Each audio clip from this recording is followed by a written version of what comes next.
My guy, Reza. Yeah, Can you hear what's me? up? I can hear you. Good to see you. I know, man. It's been a long time, man. It has. First off, congrats, Golden State Warriors. Shout out. Yeah, I mean, I wish I worked for the team, but it's nice being a fan. Man, it's been I remember as a kid, like, watching the Warriors, and they were like a laughing stock, at the time, like the Bulls. It was all about the Bulls, right. And everyone I knew was a Bulls fan, even though I lived in California my whole life, and so MJ. Yeah. Scotty, MJ, Rodman. Yeah, man, the 90s, right? It was good in Chicago basketball then. But no, man, you guys got Steph now. You guys are the dynasty, dude. Pretty much. I mean, 4 out of 8 years, not bad. How are you doing? Just living life, man. Just trying to, started this podcast, so I'm glad to have you on it, man. Thank you for having me. It's an honor, man. Yeah. This is great. This is like, I'm happy to be here. I'm happy to see what you're doing with Union Street Arts and how much you've grown and how much more is going to be coming down the line. So it's just so awesome to see it, the progression. I love it. Thanks, man. Well, you play a big part in that whole story, which we'll get into. We met in Germany doing documentary film. That's right. So I want to talk about that. I want to talk about, San Francisco, being from the Bay Area. Some of the recent productions. I know you've shot some more recent stuff with NSF. Just talk about that whole journey, man. I don't know how much time I've got you here, but really, we can just dive deep into it. That's pretty hard to say. Get pumped up. Yeah, that's pretty hard to say to an extroverted person because I might just go for hours. So you probably should just like cut me off whenever you deem necessary. Hey man, we can have a lot to dive deep into, and so let's just get into it. What do you think, man? Yeah, definitely. If you want me to kind of peel back the layers of the onion, we could start with like Europe and that we can go. Can I go ahead and yeah. Why don't you want me to go ahead? Sure, man. So Europe. 2015. Take us back. So yeah. I think in 2015, Luke was like coming over from, I think it was London. You were coming. You were there for a couple of days. And I had actually been in Amsterdam, and I was so excited just to be in Europe. I was coming off of like 4 independent social justice documentaries, and I was looking forward to like getting into Germany. It was we were in this city called Bonn, Bonn, which was, I think, the capital city a long time ago, 50, 60 years ago. And so it was a small city, and when we had arrived, I think I remember when I had arrived there, I was expecting this to be like really challenged. And I remember coming in, and there were some people who were not, they were kind of green, and there was a little people who had been more experienced like yourself, and there was a lot of in between. And so initially, like getting there, I almost felt like a little bit like disappointed that like the program wasn't like as challenging. But one thing, like even your own documentary, like Luke did a lot of, I think he did with some dance, which was really, I think it was like, to be honest, it was like poetry in motion, right? And just being able to capture that and kind of being this fly, and I remember like looking at one of your dailies, and how you were interacting with your talent, and you weren't really directing them. You were just moving with them, and, oh, you're going to go there? All right, I'm going to come over, and and it was really cool to see that kind of, someone not only shooting, but like directing, but not really directing the talent, letting it like flow organically. And so like that had a really big impact on me. I mean, I don't know if I told you that, but it just kind of showed me sometimes it's better to be a little bit more hands off and let the talent kind of take over, you're ultimately in their domain. At that time, you were in their theater, right? Right. So you were kind of just letting them be. And I did some work with a German punk rock band that I got to tour with in Germany. So that was really cool, having access and going on tour with them and shooting footage. And yeah, I mean, all in all, it was when I started the program and in the middle of the program, I wasn't really keen on it. But then as I finished up and now looking back on it with so many years of absorption time that have gone by, I've kind of like have a new, better feeling about it, and just really happy that we were there. And one thing that like I think both of us realize is the work ethic, right? Like how much you put into something. And like as a creative person as yourself, it's so hard to say when something's done, right? Artistically, like when is our file and we're done editing? When do we say, oh, that's it, it's done, right? And stepping back from it. So like that process, the work ethic that we put in there, I think it kind of like came with me. And now like every day, whether I do creative stuff or different things, like that work ethic is always still there, and you're always just grinding. And so like, yeah, I was super appreciative of the opportunity, and like obviously like meeting you up there and reconnecting with you later on at Burning Man. And just like the story just thickens more and more. It's so good, man. It was a great time too, man. Now reflecting back, I was super green then. Like you were such a huge impact on, what it means to be a filmmaker for me. I was just getting started. I had done some other small local documentaries before, but being able to work alongside you in the lab, just like every day, you got your footage, you're out in the shoot, you kill it, get the dailies, in the edit room, just grinding in the lab. And I was like, man, this guy is the deal. This is like what I want to be here and learn from.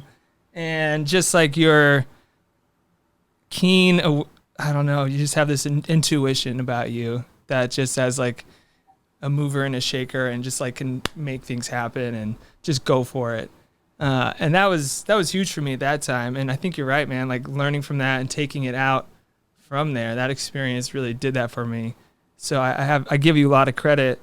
No, I appreciate that. I mean, I'm glad that like we were there, and I'm glad like equally for me, like I was learning a lot in the journey as well. And like it was an interesting time. Like I had come off some 4 pretty strong like social justice documentaries, and I was just looking for something lighter, and it was a lot lighter.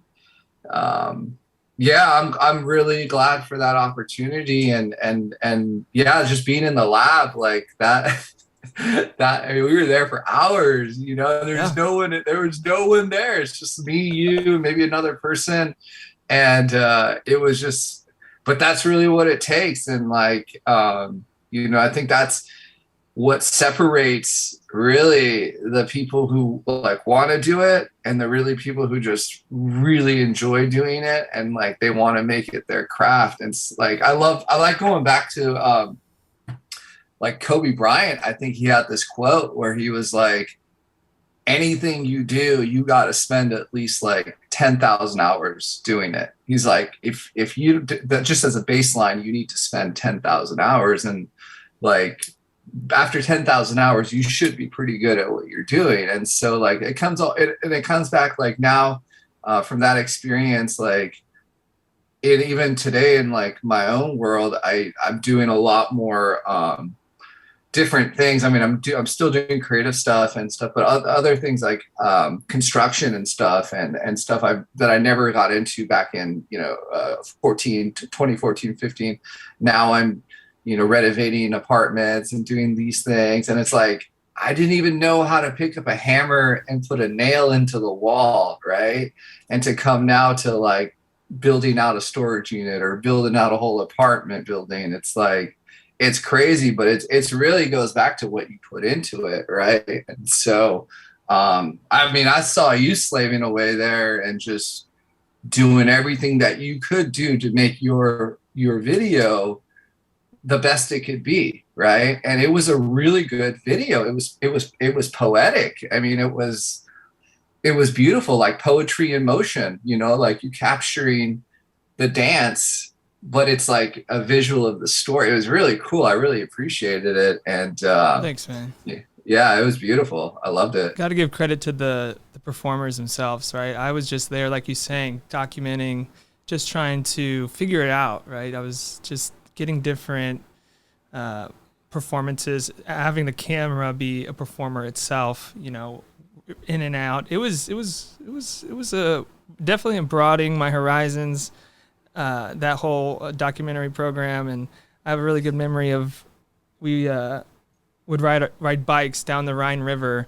And I just remember like some sunsets, just like pulling off to the side and like just taking it in. Like it was like one of the last days we were there. And it's like, man, this was dope, man. The dope, and I know,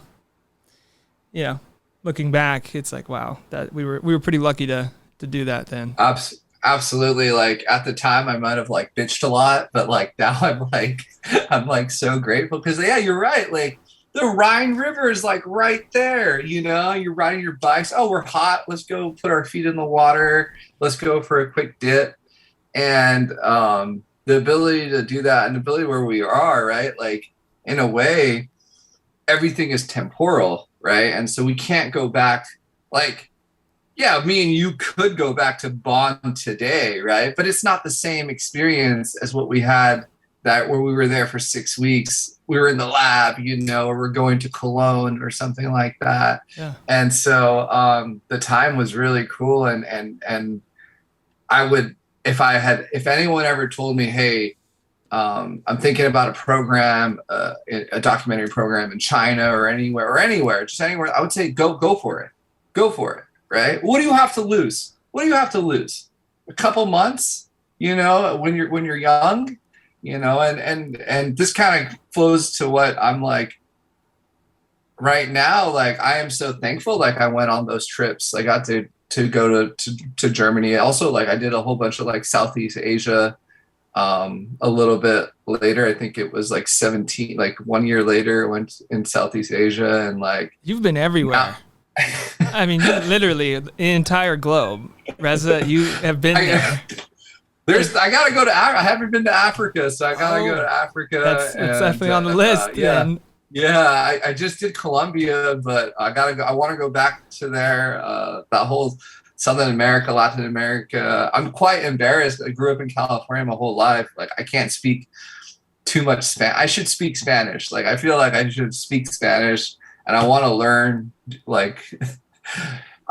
to speak Spanish just to like go down to Southern because it's beautiful. I mean, there's so many beautiful places in the world, right? And so that's why I'm like, I get really upset when people say, when people tell me like, oh, I'm like a U.S. citizen, but I don't have a passport. Like I'm just shell shocked. Really, I'm just like, wait, what? Like how do you not, or you think like this is the best place in the world, and I don't think I don't think there's any great place or best place in the world. I just think the whole earth is cool, and I just want to explore that.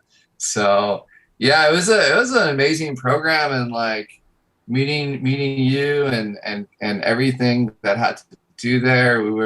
It was a lot of challenges, but I think we became like better from it and use those skills. I mean, most importantly, like use those skills that you learn in your everyday work, to up to today and all the creative stuff that you're doing. I'm like so excited to see like, man, these murals, like such beautiful murals, like, and the scale, they're so big and it's just so awesome to see that. And I've always said like, we were at the Museum of Modern Art the other day and they had this structure where it looked like you could kind of like crawl on top of it. And there's a security guard right there. And I kind of sarcastically told him, hey, do you mind if I like climb up this art, right? This is like a really nice Museum of Modern Art, right? And the guy, the security guard, looks at me and he goes, sir, are you being sarcastic? And I was like, no, I want to be interactive. And the guy goes, well, this isn't the museum to be interactive. And then I go, well, what's the point?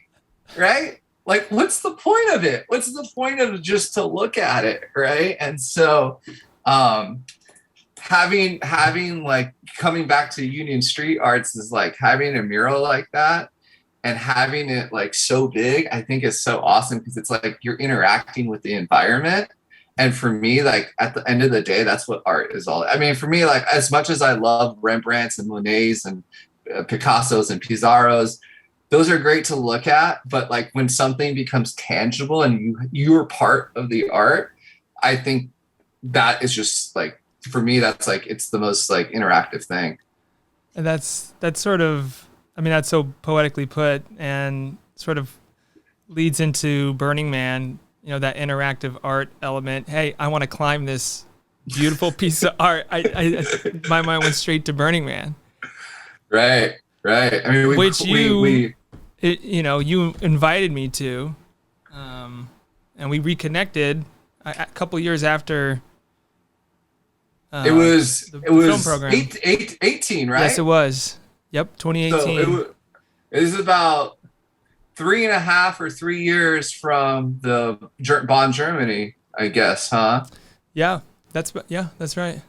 Yeah, I mean, I just thought that, like, you know, I had gone to Burning Man in 2017 and kind of had like an epiphany moment there, you know, where I grew up very like, I wouldn't say conservative, but myself was like very introverted and like very shy and questionable in like what I would wear and how people would perceive me. And I kind of just like was very closed off. And when I got to Burning Man in 2017, you know, I was so in my own head that like there's a city in Reno about 2 hours from Black Rock where people load up and buy groceries and whatnot. And so I was in Reno and I looked over to one of my friends who it was my first time going. She had been a veteran. And I had told her, I said, Minda, what do people talk about at Burning Man? I mean, this is how much in my head I was, right? And she looks at me and she goes, what the fuck do you think they talk about? They talk about what we're doing right, you know, what anything, you know? And so going in, I had this idea. I didn't know what to expect. I didn't know if I would fit in. And when I got there, it took like about 2 or 3 days. Then I realized, like, you know, this is a beautiful community. And the participants, you know, one thing I really enjoy and I like really want to harp back into is like the participants are what Burning Man actually is, not a desert, not, you know, this oasis out there, this utopia. It's actually the people that make it. And so when I got there in 17 and when I left, I really came out of my shell and I came back like completely a different person, you know, and I was there for about 9 days. And coming back that whole year, my whole goal was like, I need to make sure to bring people that I think fit the ethos of a Burning Man here, because there are people in the real world that I know that would like, they subconsciously already living this ethos. And one of those people was like you know, like I had this kind of idea in my head that I had met Mike Bishop Bonsai in 17. And I was like, man, you know, sometimes I tell this to people, like, you meet different people in your life, but the archetype of the person is actually very similar. So you'll like, there was things that like reminded when I had met you in 15 and then I met Mike in 17, there was like this archetype was like not too far off. And I was like, well, this would be kind of cool. Like if these guys could meet, right? And so I was like kind of in my head, like set it up to like, wait, Luke is already like Burning Man-ish. Let me just like like bring him in here, he's gonna fit in perfectly, and he's gonna build all these relationships and stuff like that. And so when you came out in 18, like, man, I was like a kid in a candy store, you know. I was just like, oh, all my people are here. This is awesome, you know. And exploring that art, I think there was that barbecue thing, right? It was like a big steel rod, and there was cars stacked around it. And the first thing we did, and I'm glad we did it because they ended up closing it down later on in Burning Man. I think someone fell off and broke their arm or something. We were like, let's climb that, you know, and let's play with it. Let's touch it. Let's go. And so that was one of my favorite memories for 2018 is that barbecue, getting up there. And I think there was like a little RV or something at the very, very tippy. We went all the way to the top too. We did. No, that was a great view, and I remember like squeezing in through the windshields and like opening a door to climb up to the next one, and like waiting in the RV to go to like this lookout point up on this ladder, man. That was, yeah, man, that was definitely a life-changing experience for me too. How did you in 17? How did you? I mean, we went to 18. Came the next year. How did you? So I think you just DM me or something. Like we were talking on, and just like, hey, would you be interested? And it's like, you know what? Yeah, let's do it.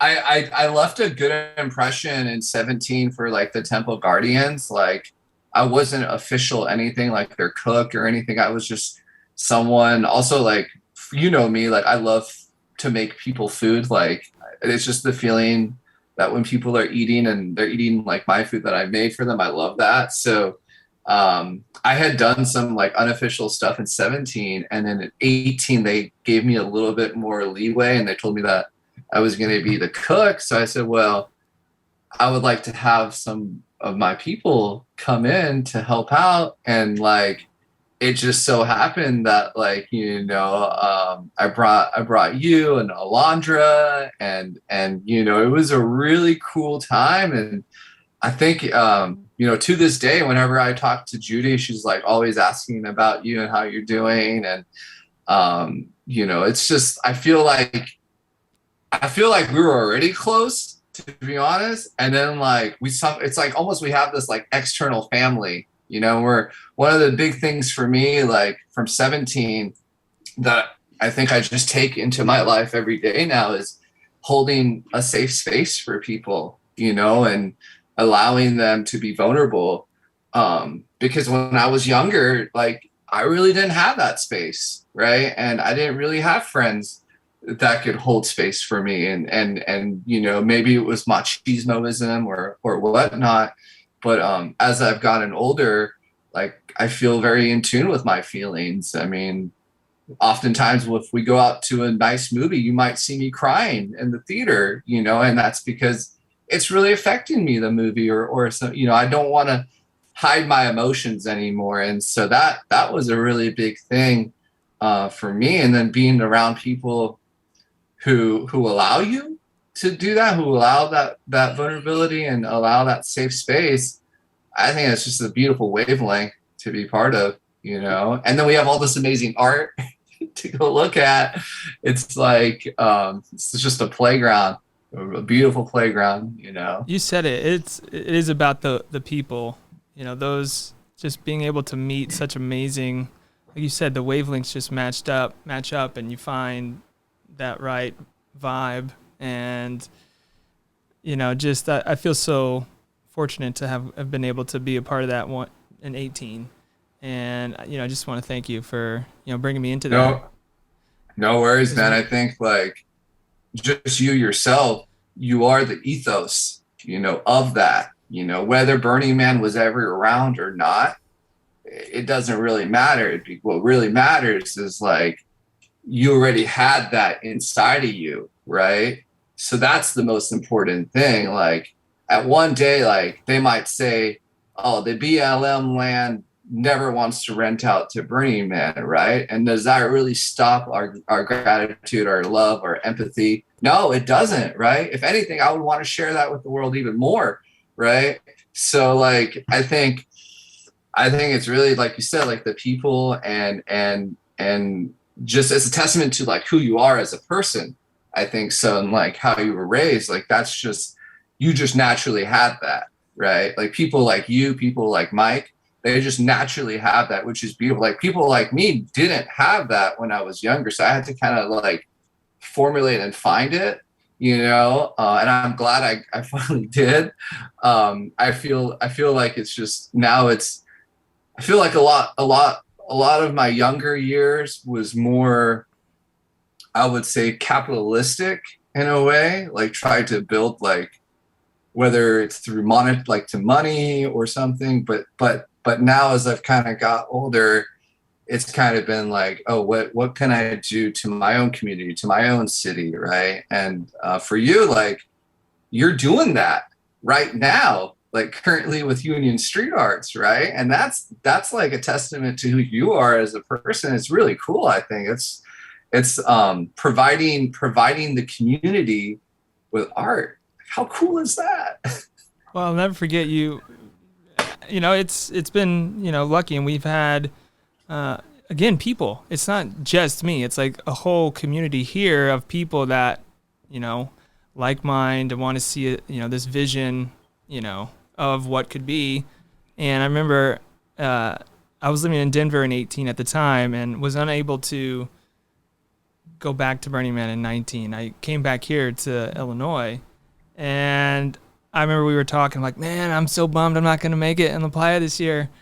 And you're like, remember you told me you're always burning. You're always at the Burning You're always Man. burning. Yeah, that's what I always... you're if you're not here, you like you're saying, live that out. Absolutely. I mean, that's the saying I always say. I say you're always burning. That's what it is. Or I say I'm always burning, you're always burning, and it doesn't really matter. Like for me, it's just an event, right? But now that that's installed into me, my everyday, I'm burning. And until the day I die, until my flame goes out, I will continue burning, and hopefully, like, I believe, like, actually, like this is funny because ironic because like when my dad died, like I had a question for myself, was like, what happens to the soul? Like I know where the body is, like the body's like down under the soil. But like, what happens to the soul? And like, I came to the realization, like the soul is just like, it's an energy, and it like gets passed through maybe to someone else or to some other entity. And so like, it's so important to have this. And I'm so like grateful to interact with people, like Bishop and you and Doug, that just, man, I can sometimes not see these people for 6 months or 8 months or a year, but the moment I see them, it's just like, oh, it just feels like it was yesterday. You know what I mean?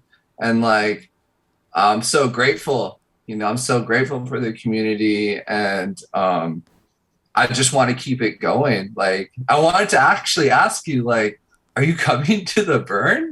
I mean, what's going on? Can we get you a ticket? I mean, I'd love to. I haven't actually got a ticket though right now, but I might have to look into that.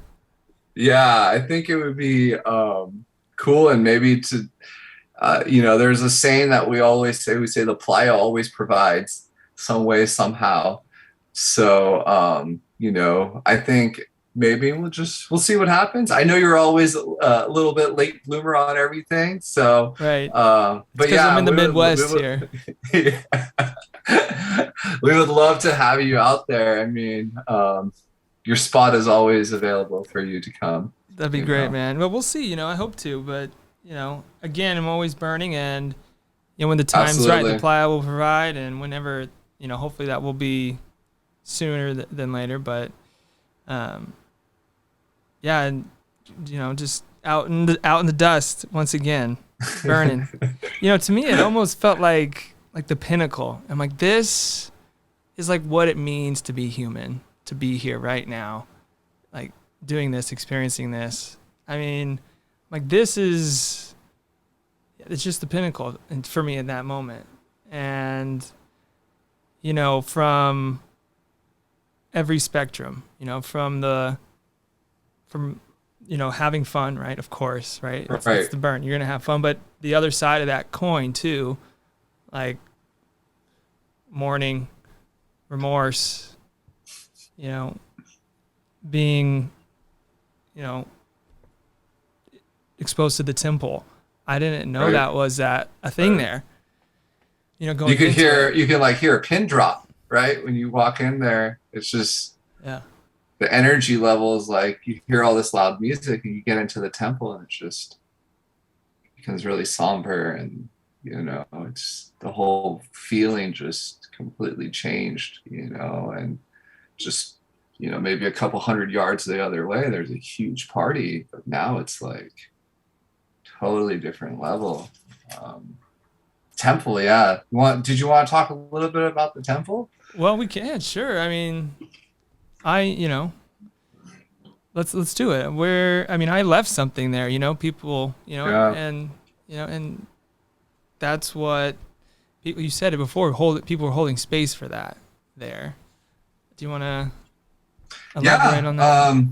The temple was actually really my first year, 17, as a temple guardian.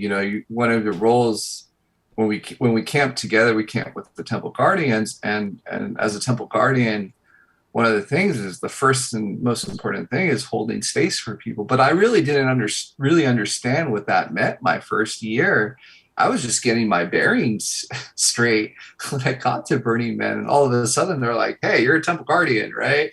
So it was a little bit hard, but getting to the temple, like it's a very like sacred place, right? And in most temples like you have out in the world, you don't burn a temple, right? They don't burn temples out in whether it's Buddhism or whether it's a mosque in Islam or a church in Catholicism and Christianity. You don't really burn these places. So I think it's interesting that the original creator of the temple, I think that's David West. I believe his name was David West. He had this quote. We actually saw him on the playa. I think it was in either 18 or 19, and we walked up to him just to like, wow, that's the guy that created the first Burning Man temple, right? And I asked him a question. I said, well, what do you think about the temple this year? Because he wasn't the architect of the temple that year. And he goes, and he gave me this answer, and I'll never forget what he said. And he goes, the temple is just somewhere where we hold space for people. It could be anything. It could be a small structure. It could be a house. It could be a magnificent piece of architecture. But in the end, it really doesn't matter, because all that matters is that we hold space for people. And he walked away right as he said it. And I was just like blown away, right? The playa provides. Yeah, like that's a gem. I was just like, oh my God, he just blew my mind, he's totally right. Like it could be anything. It doesn't, I mean, they are magnificent architectural structures, right? But when David Best put it like that, I was just like, and for him being the original creator of the Burning Man temple, and he's done, I think he's done like 12 out of the 18 or 19 temples that have been built, maybe more. It was amazing. And I kind of looked him up after I left Burning Man. I found out that he actually builds temples as a job around the world, and he burns them. And so, coming like to understand who the creator of the temple was, and then kind of the history, and then finding out all the space. My first year was all a little bit, to be honest with you, a little bit overwhelming for me. And but by the second year and third year, especially my last year, the third year, I'll share you a story. Like, for me, as you said, like Burning Man, there's so many highs and lows. Like within the day, there's just, whether it's you're fighting the elements of the desert, whether it's stuff that's going on relationship wise, maybe possibly with your partner or just other people, interactions, right? Hey, fuck your burn, right? How are you going to take that? Are you going to take that in a positive way? Or are you going to let that get to you? So there's so many highs and lows of Burning Man. What I call it is like, I call it a double-edged sword. Like Burning Man is, for me, is like a double-edged sword because I've grown so much from it. But also there have been times where like, in 18, I think when I met you, I had told, or when I met you at Burning Man, I had told you that like I had left my father, like as I was leaving to Burning Man, he had, we had to call like the EMTs because something had happened at the house, but my car was all packed up to leave to go to Burning Man.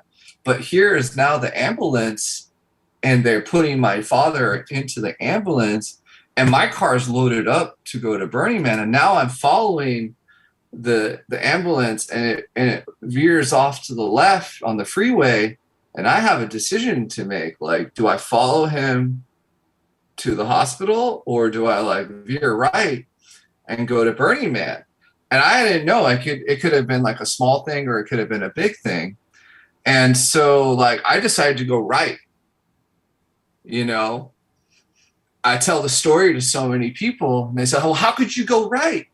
You should have gone left. Your father, you know, you don't know. Maybe it was the last time you would have seen him. Now, thankfully, it wasn't the last time, but I veered right. You know, I veered right because I felt that was what I had to do. You know, and I think it was the right decision. I came out there. I met, not only did I meet you, but I met a whole lot of people there. And I met Masha, right? I met Masha there, who's now my girlfriend of 4 years. There was a reason why I went right. Maybe the reason wasn't there at the time. I didn't know which way, but I think I made the right decision. Come full circle, the next year, 2019, I'm leaving to Burning Man, and I say bye to my father as I'm leaving. And I didn't know this at the time, but that was the last time I saw him. So I go to Burning Man, I burn, and as I come home, my father had gone to Iran, and he was only supposed to be there for like 2 weeks, and he ended up falling down some steps, went into the hospital, was in a coma for a little bit, then ended up passing away. So I never got to see him. So it was crazy that the prior year we had this dilemma, go left or go right. And then the next year, you know, I didn't get to see him. So for me, like I kind of viewed like Burning Man as like this double, as much as I've grown, it's also taken away from me, right? I met Masha, lost my father, right? So there's like these, it's very, very like for me, it's almost like very meta for me because it's like, I can't believe like this is the reality of what's going on, right? And then I went back in 19 with my brother, and I was at the temple, and as you know, like you can leave things at the temple, you can write things on the wall, on the wooden, you know, the wooden structure, the pillars. I had found I was doing a temple shift, and they had just opened the temple. And so when they opened, I don't know if you've heard, but when they opened the temple builders, they give the temple to the temple guardians, and it's called the offering. What's happened? The builders literally give the temple to the guardians. So I was on shift as the switch happened from the builders to the guardians. So I was one of the first people inside the temple in 2019. So I pulled up a Sharpie, and I was like, and my dad had passed away the prior year. So I was like, I'm going to write on this temple something about my father. So I wrote there, you know, I love you, Dad. Don't worry, I'm going to take care of Mom and Bez and my brother. And I wrote it there. And, you know, nice. I was probably one of the first people to write there. I was right there when they opened the temple. So I leave the temple. And like a couple hours later, I came back, not for shift, but just because I was coming back to the temple. And across the next pillar, I see there, hey, I see there, I love you, Dad. I'm going to take care of Rez and Mom. Love, Bez, my brother, on the opposite pillar. And I look on my pillar, I'm like, oh my God, these pillars are just in perfect alignment with, I mean, it was just like insane. And I had not told Bez that I had written anything on the temple. And so I took him back there and I was like, Bez, come over here. I want to show you something. And but this time everyone had written like all around the temple, but you could still see our writings. And I showed it to him and he was just like blown away. And when the temple burned a week later, I mean, as it was burning, I could just almost feel like, you know, it was like this breathing, this almost this catharsis, right? And it was like kind of coming out. And I was like so happy to share that moment with him there. You know, I feel like we both kind of needed it.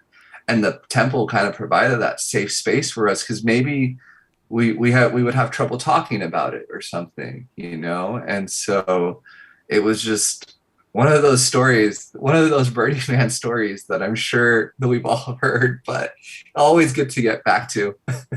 What a powerful moment. Those beams lining up. Right? That is just the magic that's there. I mean, it just permeates the playa. Right. It's just amazing. And the burning is very cathartic. You're right. I mean, to go into working and building this up, holding the space there, and then to burn it, I was kind of blown away by that concept too. Like, you know, to dust shall return, you know, and like putting that into context of, you know, my problems or, you know, this worldly life, you know, your soul, you know, being, you know, released, you know, that's just, you know, to dust, stardust. I mean, it's just, it was really profound. And, you know, I remember in 18 being on the temple perimeter, on the perimeter at that time. And I think you and I were both, I think Bonsai was there. I mean, the whole gang. I think Project, you know, was taking one of the last things to the temple. Right. The offering, the box, right? Yeah. The box that he has, the last little trinkets there people are putting in, people are running to the temple as it's about to burn in the next couple hours, but they've already, like you said, they've already walled it off. And you know, people are hysterical. They're like, no, I have to bring this to the temple. Like I have to bring this. And I think Project's idea of creating that box, hey, put it in the box. We're going to put the box into the temple. It's a great idea. You know, he's actually one of the guys that like I talk to almost weekly. He's like, he's got so much life experience and he's so skilled, and I'm like, that guy he's like a master craftsman. So I've just been soaking it up like a sponge. And I just talked to him for hours on the phone. So many fascinating stories and people, like the journeys and the combining of all those. That's what makes it so freaking special, like of a place, just the combining of all those energies. It really makes you wonder, right, Luke? Like, why can't it be replicated like in our everyday real life? I mean, people like me and you will always continue burning, right? But there's people out there who are definitely not of the same mindset. And, you know, I feel like we would have a much better community, much better just world if people actually cared about other people and held space and did things for them out of the goodness of their heart, you know, instead of money, right? Which is so ridiculous. I don't know if it's sustainable. It would be interesting to see, like, as a mock, can you run like a 180-day Burning Man or a 365 Burning Man or maybe a 90-day Burning Man and see, you know, at some point, I mean, I guess one of the main things you have to deal with is the agriculture, right? Because people need food at some point, and if you can't source that food, I mean, it almost feels like going back to like hunter gathering societies, right? But I feel like it would be an interesting experiment if you could run a 90-day or 30-day Burning Man and see if it could work. Because I kind of feel like the community would end up prevailing, a good community. I wanted to also like talk to you about like what was your there was something that happened at 2018 at the Man, and the previous year in 17, when my first year at the Man, someone had jumped in the fire. And so when we were at the Man burn and the Man was burning, I didn't understand. What do you mean someone jumped into the fire? I hadn't seen it, but I didn't know what people did. Now people were running around the fire after it was burning. So we got there in 18 with you. And I mean, how was that experience when you were at the Man and you had to pull the guy out of the railing and hold him down? And, and what were your thoughts on like what Burning Man was at that point? I mean, for me personally, I wanted to leave. I wanted to go home. I was like, wait a second, where am I at here? Last year, someone jumped in. This year, we were right there. Luke and Portal pulled this guy off the railing. Yeah, that was a heavy, heavy moment. It was like halfway in the week, like just getting acclimated, had done exploring, lots of exploring. We were out exploring one night, and we went up to the Man, and there was a platform. They built stairways up to the a platform above the Man where you could look down, and I mean, you were there, and we were just looking at the rail, taking it in. We've been having a great time up to that point, and then, there's this guy who comes next to me on the rail, all of a sudden puts his legs over the rail and like sits down like right next to me, and he's like kind of aggressive, like looking, and he's like looking down. I'm like, this isn't normal, because I thought maybe he's just goofing off hanging on the rail. No, he had a total different vibe. And I touched his shoulder and I said, what are you doing? And he said, I'm going to kill myself. Holy shit. And that moment I've thought about a lot. Portal was on the other side of him. And that in that moment, Portal was aware enough, something happened. I sort of blacked out at that, exactly how we happened. Portal and I somehow got him off the rail. You came over, and he stepped back from the rail, and we're standing in between him and this big drop off. And he said, I'm like, what just happened? Is this dude for real? Like, There was a moment like, is this real? Is he really? Right. And then you don't know if it's like a Burning Man thing, right? Or like, is this guy really about to do this? And he takes off and runs at us and jumps. And I think you were there to like tackle him down. And you guys got him. I remember he got on the railing. You guys pulled him off. Yeah. Then he tried to go again and again, you guys. And then I came, I think the second time. You did a takedown.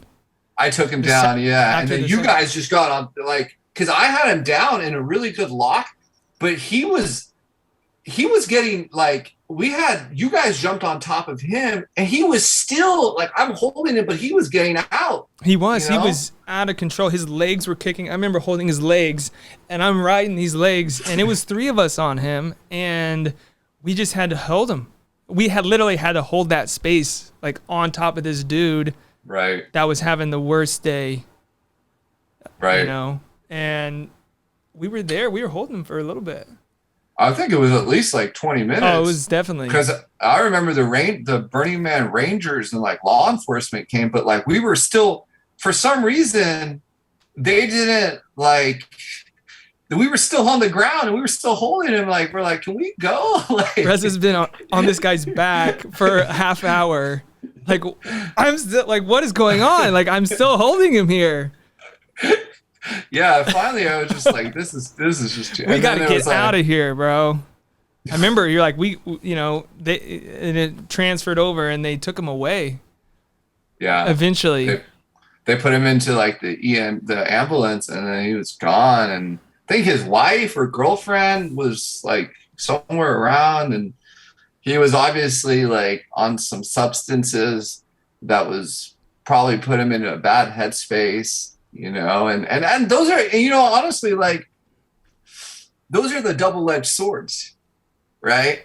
Yeah. And so like within all of this fun and playground is some really serious stuff that happens. I mean, I always say relationships are built at Burning Man and relationships die at Burning Man, you know. And it's like there's so many things that I've seen within my own eyes, and I've only been to Burning Man 3 times, right? So like imagine all the stuff that people have seen, or some of those OG burners.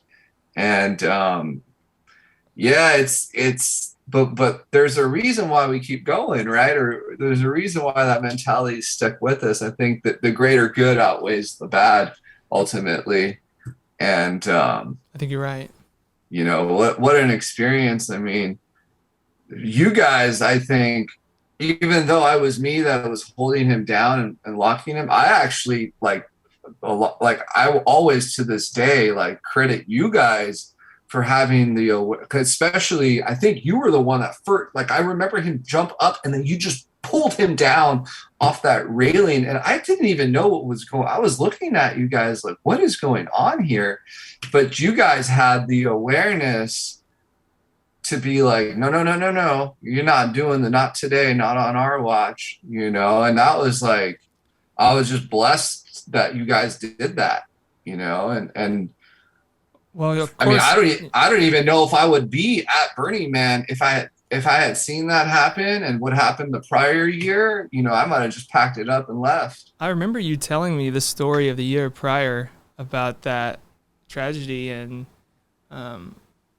that was like a conscious thing that was like still around, you know. Yeah. That, you know, this year there cannot be any like anything like that, you know, that would really be bad for the whole, you know, like you said, who would you go back, like, yeah. and, I mean, yeah, it would have been hard. It would have been really hard. I mean, to go back to an environment where two years in a row, you know, I think that railing, what would you say? Was that like 20, 30 feet, 40 feet high? I mean, it was high. Now, yeah, it was definitely high. He definitely would have got severely injured.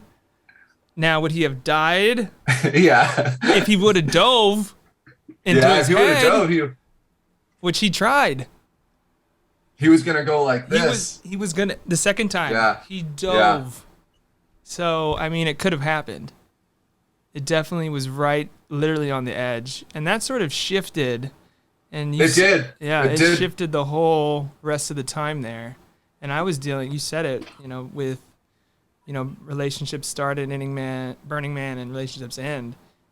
You know, and I was going through a relationship ending at that time, and just coming to terms with, you know, the other side. It's not just all, you know, going to be fun. And but having that, it was just such a reflection moment, like, and it was a moment of like, this is exactly where I was supposed to be right now. Right.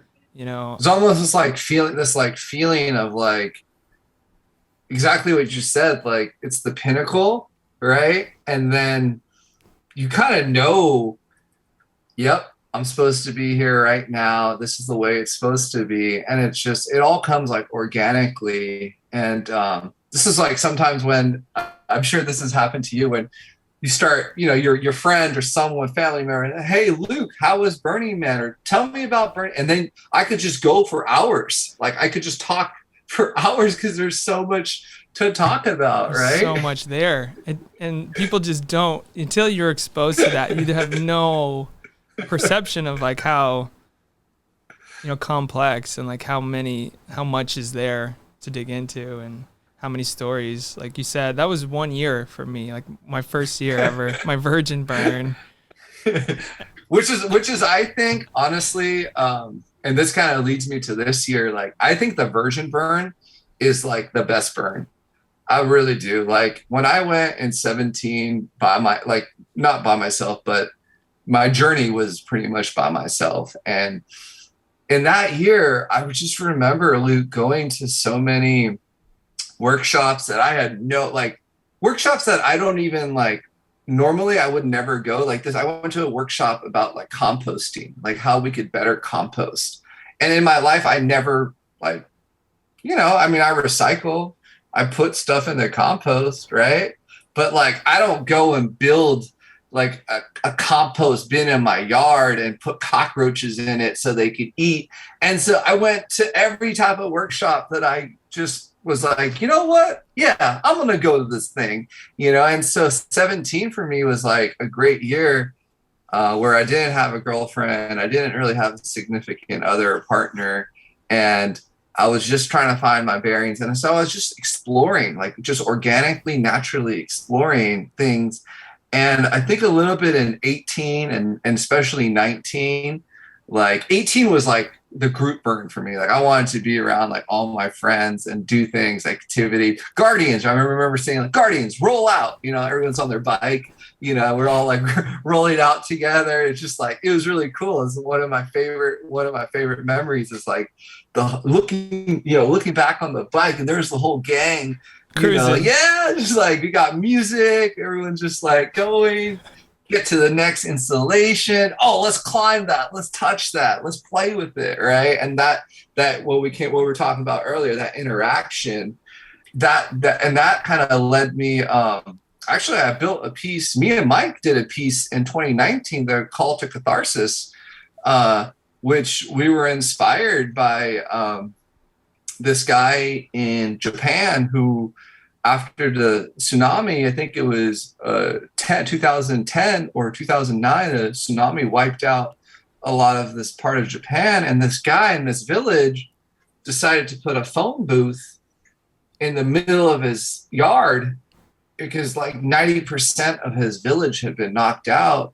And so the phone booth was there, and it was just a space for people to have a conversation with anyone living or dead, and for closure. And we took that idea and we said, why don't we do this at Burning Man? So I found through work, I found a telephone booth that they were throwing away. And so I took it and I went on Craigslist and I found one of those rotary telephones where it's like da da da da 4, da da da 5. Oh shit, I dialed it wrong. Gotta do it da da da 4. And go back again. I found one of those rotary phones and we put it in there, and we put some LED lights, and we left a note. It was just really simple. Me and Mike just put a note in there and said, "Hey, we want you to have the ability to talk to anyone, past, present, or future, and have a conversation with them in this telephone booth. You're not being recorded. There's no cameras here. There's no sound devices. But we just want you just doing it for you." And we were surprised by the turnout we got. We parked it right in front of, for those of you who don't know, it's Esplanade is like the main street of Burning Man. And where me and Luke and all our Temple Guardians camp at is literally right in the prime time real estate of Burning Man. So when we parked that thing there, we had visitors all over, and just seeing even one person, and there were so many people that went in, but to give in that space to one person made it all worth it for me to get, to bring that thing out there. And I actually left it out there. I'll be going back this year, a couple of days early, pre-burn, to get it all set up again. Nice. And it will be used again. And where it goes from there, I don't know. Maybe it's something that take it to other festivals, take it to other places, maybe loan it out to people who need it.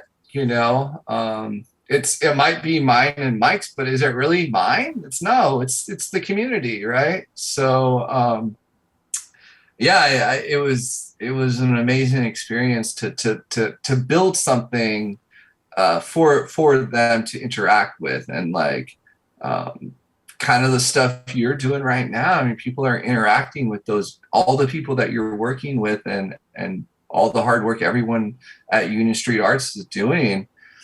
I mean, you guys are providing people, the community, with art that they could see, they could interact with, they could walk by. I mean, to me, that's like everything. I like that's not an understatement. It's so much. It means so much, you know. Oh, thanks, man. And Burning Man helped me realize like the scale. You mentioned scale on some of these things earlier, but on the Playa, you're so far away. You see something out in the distance and it catches your eye. You're like, what is that? That Right. curiosity, sort of being drawn to it, like our little insect brain or something, primal. And it's like that curiosity, sort of trying to take that and bring it into, the default world, Right. and share it. Cause I was, lucky enough to go. And I think, people need that mentality, need more exposure, at least here, where we are here. And, it's a little bit longer trip to Illinois, to Black Rock City than it was from Denver. But I tell you, man, I mean, just thinking about all these stories is just like making me want to go so much more.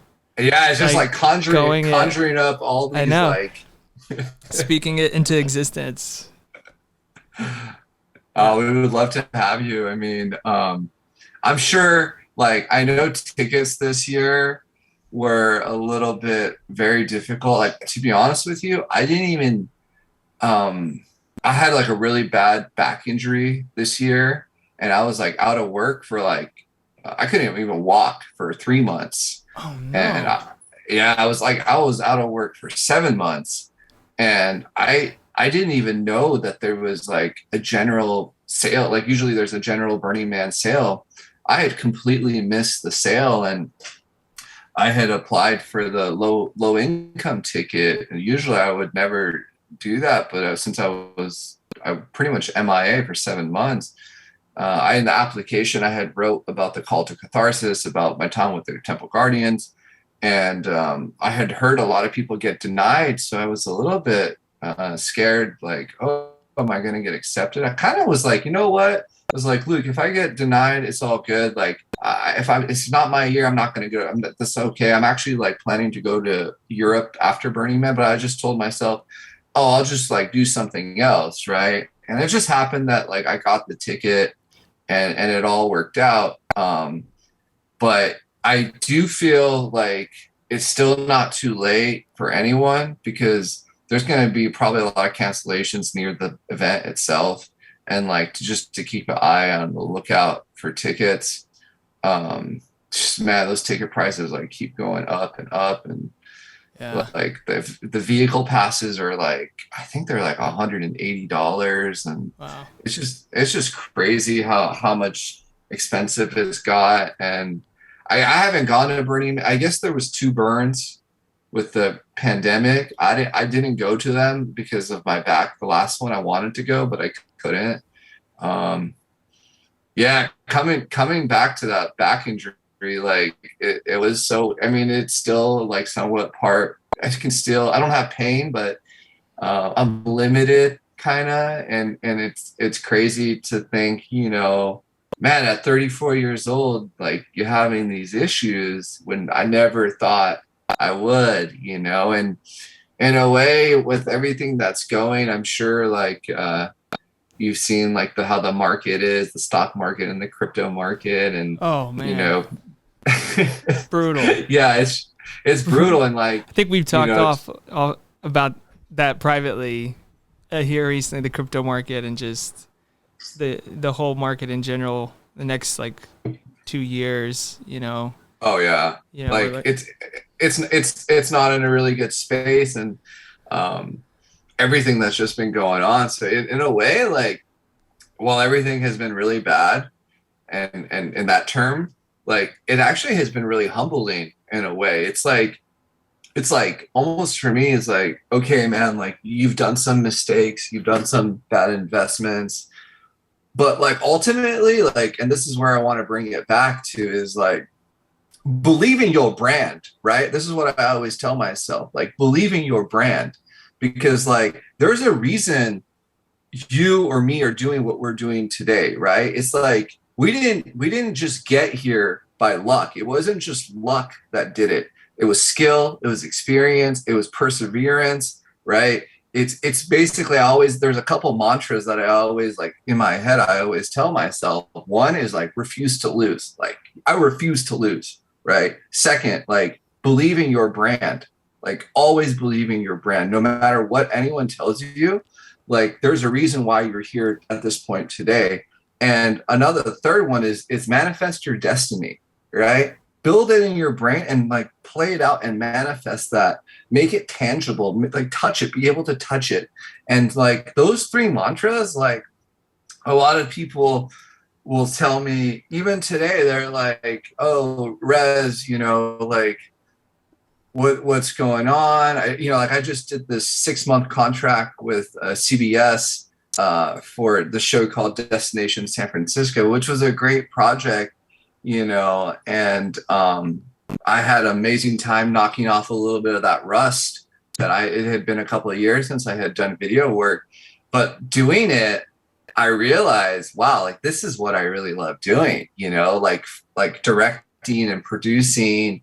And I had to get feedback from the DPs because the DPs are like, they actually work like every day. Right. And I had to tell them, I had to ask them, I pulled them aside a couple times. I said, like, how am I doing? Like I wanted to get their honest feedback on how I was doing.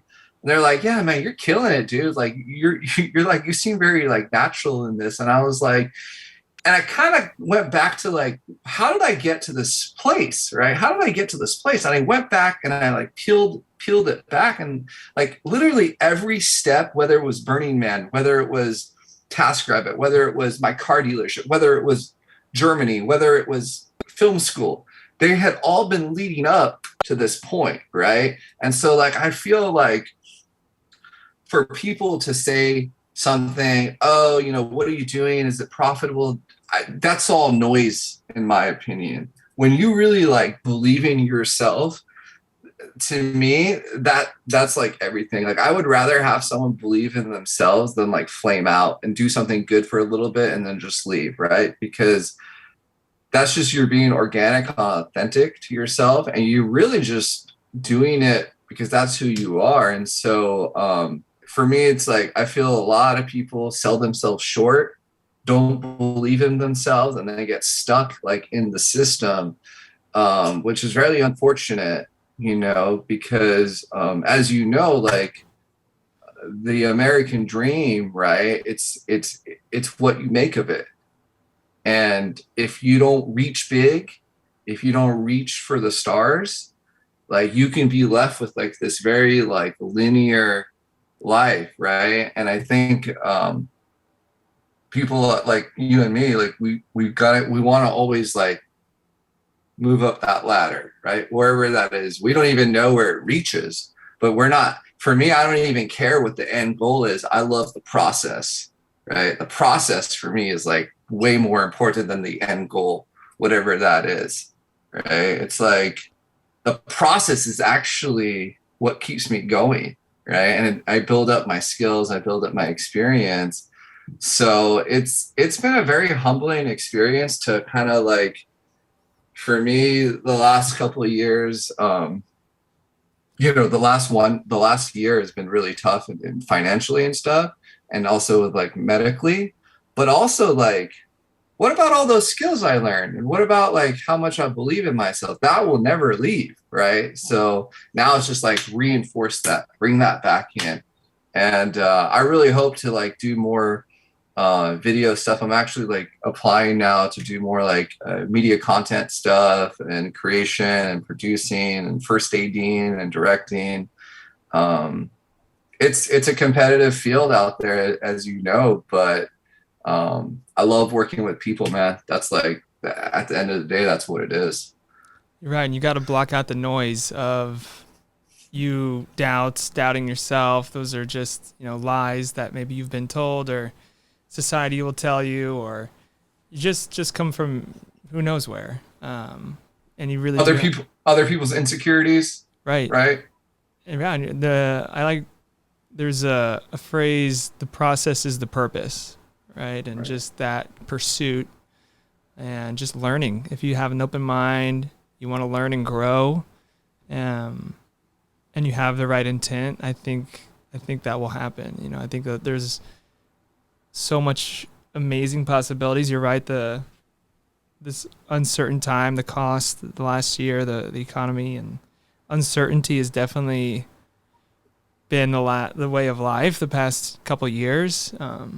And we just have to keep persevering and keep focusing on the process, and just keep burning. And I want to talk about it more about the film stuff, because when we met, you were like one of the most talented producers, shooters, editors that I had seen. I'm like, man, where does this guy, like I was coming from the Midwest, you from the Bay Area, right? And just, where did that come from? Was there like, specifically with documentary too, because you said you did a couple documentaries before we even met, right? So you had some experience, and you've done some pretty cool projects. You can talk maybe about some of the past, and we can get into the more recent one if you want. Sure. I mean, I think like both of us, we kind of started like, whether it was like community college, like for me, it was like community college. I started with like basically like film and television, and working at the community college there, like taking classes while at the same time working. I used to own my own car dealership. It was like a big juxtaposition between selling cars and running my own business, and then like going to night class and studying film. It almost was like counterintuitive to what I was doing. But I was always about, like, as a kid, I think you remember there was a store called Blockbuster, and they would rent videos and DVDs. And I remember there was like 1 or 2 summers when I was like 15 years old. I think you could rent up to like 3 DVDs a day. So I was watching 3, taking it back the next day, getting another 3. And like, I had over the summer had watched like 200 films or something. And so wow. I was like, these stories are so cool. I want to do, when I become older, when I can go to college or something, I want to study film.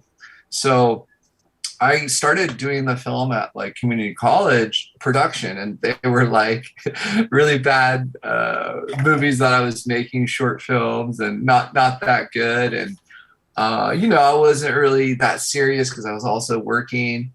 But near the end of it, I started to see, maybe I could make this into a career if I like put it like Kobe Bryant, like just put in more hours. You got to put in more hours. So I had applied to San Francisco State, and they have a film program run by Francis Ford Coppola. He's a big sponsor. I think he was the director of like Godfather films. And legendary film director, legendary film director, and also like someone who's here in San Francisco who has multiple charities and buildings, wineries. And so going into the program, I knew that their film program was backed by him. What I didn't know was that at San Francisco State, they have a documentary program that was like built on the teachings of this guy named Bill Nichols, and who I've never actually met, but he has had a big impact because basically he's your modern day teacher of like documentary theory and analysis. And so like his things caught into like someone you might know, like Michael Moore, right? Who's based out of Michigan, who's a filmmaker he's a documentary filmmaker that's in his documentaries, right? As opposed to like more like a fly on the wall, like what you were doing in Germany. You were like a fly on the wall. You were letting the talent do the acting and directing. You're just kind of like a fly just going around. So your documentary style, like Bill Nichols would say, was like observational, whereas like Michael Moore's documentary style was participatory because he has to participate within the documentary. And then you have like Werner Herzog, who I know you're familiar with, who is like very poetic, right? Like if you look at movies like Grizzly Man and stuff like that, it's almost like he's very poetic in the way. So Nichols came out with like these 5 modes of documentary: expository, performative, observational, self-reflexive, and there's one more I'm forgetting. But when I was in the program, what I really liked was when I was at community college, all the professors were like 30 years removed from making films. But when I was in SF State, there were current documentary filmmakers there that were up for Oscar nominations for documentary films. Like, and so that was like, just like a sponge, I just got more attracted and wanted to soak it up. And one of those guys, one of the professors was Jesse Moss, and he had a big impact on me, to kind of, because in my mind I always thought about movies and fiction movies primarily, right? But when I got to SF State, an idea like went off in my mind pretty much by Jesse Moss, and he was saying that why would you even create a story when there's real stories people are out here who have never been told? Why make something up when there's a real story about someone that is much better than anything made up? And so that kind of idea went up in my brain that I need to figure out a way to like get, like, the main thing was like get access to people and like allow them to allow me, because the camera is like such a obtrusive object, right? Like when you point that camera at someoe's face, it's almost like you're recording them, and they, no matter what they do as the editor or as the filmer, like you could edit it in certain ways and make them look good, make them look bad, make them look so, right? And so there's these like ethical concerns that were brought up at like SF State for me. So I was like just soaking this all up. And then I started working with like Vice and KQED, Channel 9 here in the Bay Area, just as like production assistant. And it was a really kind of interesting time, Luke, because a lot of people like said, "Hey, Rez, can you come here and like shoot or help us out with something? Be our PA. You know, we don't have much to pay you, but we'll take care of you later." Did they ever take care of you later? Probably not. But the thing was, like, I at least got access, and I at least got to see how things were done on like a grander scale than like film productions, right? And so I started doing social justice documentaries in school, and like it was a hard experience to come out of school and think that I was going to be able to like jump into something real quick. And I remember like right around 16 when I graduated, 16, 17 when I graduated, I was so almost like disappointed, you know, when I started applying to places and I couldn't find a lot of stuff. But for me, personal decisions like happened, and I ended up like kind of leaving the scene for a couple of years. And now I'm back in it, and I want to like continue doing it because like after the 6-month run at CBS that I just did with the show that we were doing like local bars, restaurants, cafes, small businesses. And it was like hard shooting because you're going in with like this black magic camera, which is not your, like, I wouldn't recommend anyone to use a black magic camera for like run and gun documentary, right? Because that thing, you can't even, there's no autofocus on it.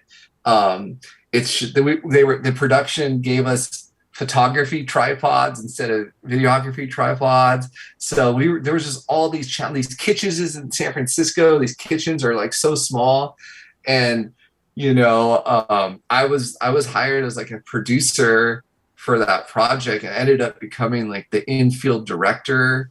And it was a great experience to like knock off the rust and then also remind me of like how much I've missed out on and how much I like to be creative. Right. And So it was very humbling, and I'm really glad to like be back. It's been quite a journey, but like I don't think the story's finished, to be honest with you. You Definitely know, not finished. Still being written, man. yeah, it's still being written, um, you know, I have a whole bunch of film friends that I'm still involved with SF State, and I've seen people like you as well. Like, you guys actually give me the inspiration to continue doing it. You know what I mean? It's like, um, I feel like I did so much stuff when I was younger, and then there was like a 3 or 4 year period where I didn't do anything. But I feel like now, I do a lot of it's kind of branched off now into freelance, but I do a lot of like photography and stuff like that for clients, corporate clients, headshots, and basically like made this into like a little small business. What I would like to get started is I think I want to get started with a production company here in San Francisco, where you know we basically take the same concept as what we were doing for that TV show. They were doing like 2 minute segments, and they were charging these businesses like $4 to $7, 4,000 to 7,000 for like a 2 minute segment, and they would put it on CBS. And I was thinking, well, you know, these guys are from LA. The way that they even got these clients was they were cold calling. They weren't even going into the businesses, right? I was thinking like someone like me can just like walk into these businesses and try to sell them on, hey, you know, Luke, we looked at your website. We saw that there was no video out there. We think you could use a video for this restaurant that you're about to open. You know, let's really tell people who you are. Let's tell them, oh, it's farm to table. Let's show that, right? And motion pictures, video, it's all about emotion and connecting with the people, right? And so the story and emotion are like the two things that's why we watch things, is story and emotion. And so like just capturing that, I've thought like I need to start a production company that does that. And one other thing like I was thinking is also like to start like basically a kind of like a Mark Wiens. I don't know if you're familiar with the travel food travel. He goes to like multiple countries and like checks in. Well, as you know, like I have like a pretty big persona with my like sombrero and all these like crazy outfits. So I was thinking about starting like a San Francisco local like foodie tour, you know, where I can get in my getup, which is pretty much like what I'm wearing right now, right? And my leggings, and like go visit these stores, shoot it, and then like provide that on YouTube. And like I honestly think like that can grow into like a full scale, you know, business where people would probably be hitting me up to come and review their bars and restaurants and cafes. Dude, So yeah, I would definitely encourage you to pursue that. You know, what through the production, you know, with the production company producing, shooting, editing. I would take this moment to encourage you to explore that, whether, you know, the side business, right? Just, right. you know, and you are that people person to connect with a person, to be able to explain it to a way that, you know, they know they're going to be good. And I think people would be drawn to your character, you know, like just an intriguing, like you said, the story and emotion. And I would love to see that, man. And any, you know, anything, any encouragement or anything I can provide to help you realize No, that vision, man. I think you should look into, you know, pursuing that. yeah, I appreciate it. It's like I almost feel like sometimes like I'm my own biggest enemy, you know, because I will say, and like I think it is like a good time to like say it too. It's like, you know, in my other job that I do, like I get paid pretty adequately, right? And I make over like, you know, triple figures an hour. And it's sometimes I think mentally it's hard for me to like switch from, you know, doing things that I've kind of got accustomed to in the last couple of years, like whether it be TaskRabbit or my own clients, and like switching that to creatively, where like, oh, all of a sudden we could be doing this project. We might not, it should be a passion project, right? We might not even be getting paid to do it. And I think sometimes like I need to get out of my mind, you know, which is really interesting because like from where we were talking about with Burning Man and like everything like that, you would think it would just be so easy to turn it off and go into that mode of fuck, you know, fuck money and all this. Yet it's still there. And I know like that's why, for one thing, it was like, I know that's why I had to ask these DPs. I was like, dude, how am I doing? Like, am I doing bad? Like, am I doing good? I wanted to get a gauge. And they were like, no, man, you're killing it, you know? And so it was great to hear that. It was great to hear that. Like, you're doing a really good job as, you know, the first AD or the producer or the infield director. And like, it just wants, I always like, as I'm like sending out these resumes and I'm sending out resumes right now for like a lot of corporate video stuff. Right. And I tell this to everyone. I said, all you really need is one person to believe in you. You just need one person to give you a chance. Right. Because at the end of the day, like, you know what your brand's about. And you know that once someone sees that and sees your ethic and everything that basically everything your whole life has been leading up to this one point, once they see who you are and what you bring to the table, that's all you need, that one opportunity. Right. And so like, for me right now, it's kind of like, I need to like find that, because I know what my skills are. I know what I bring to the table, you know. I just got to kind of put it all together and like serve it out. And it's a process though. It's a process. And I really hope to make something of it, because I think it would be a little bit of a shame to like do all this work and not to like come through. You know what I mean? Well, I know you're a creator, an innovative thinker, and you know, you live that burn, right? You live that in your lifestyle, that, you know, even with what you're doing, what you've been doing with TaskRabbit, and you do some really amazing like projects with your hands too, man. Like, Thanks. Appreciate it. It's like, I love getting to see your work in other areas too. Like, just like I said, whether you're making things, whether it's making, you know, a variety. I mean, it seems like you could be doing, you know, almost anything that, you know, whether it's like construction or like, I think just recently you were doing like some wallpapering, right? Wallpapers, yeah. Those are pretty cool. And see what comes, man. You know, you don't know if you don't try, and you know, like, you'll know what to do in the moment. Right. I mean, I feel like, I mean, I really appreciate that. Like, to be honest, like, I feel like I kind of like right around like 17 or 16, like after like we got back from Germany, and like I had at that point done like 5 documentaries. I was like, man, at that, if someone had caught me at that moment and was like, hey, we need you to like produce like so-and-so I would be like, let's do it. Right. Like, I was so ready and in that like mode to just go and just tear it up. Right. And I remember coming back and dealing with just like, okay, I've been on this fat trip, and I was like, I remember sending out resumes and I kind of like, you know, it's funny because now I look back and I said, man, I really should have just dug deep and believe in myself back then, you know, and I feel like I almost like sold out. I feel like I almost sold out to like the rabbit.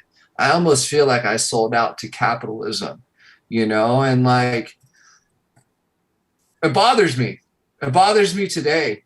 You know, it's something that I shouldn't hold on to it. But I think if it bothers me so much, maybe I should fix it.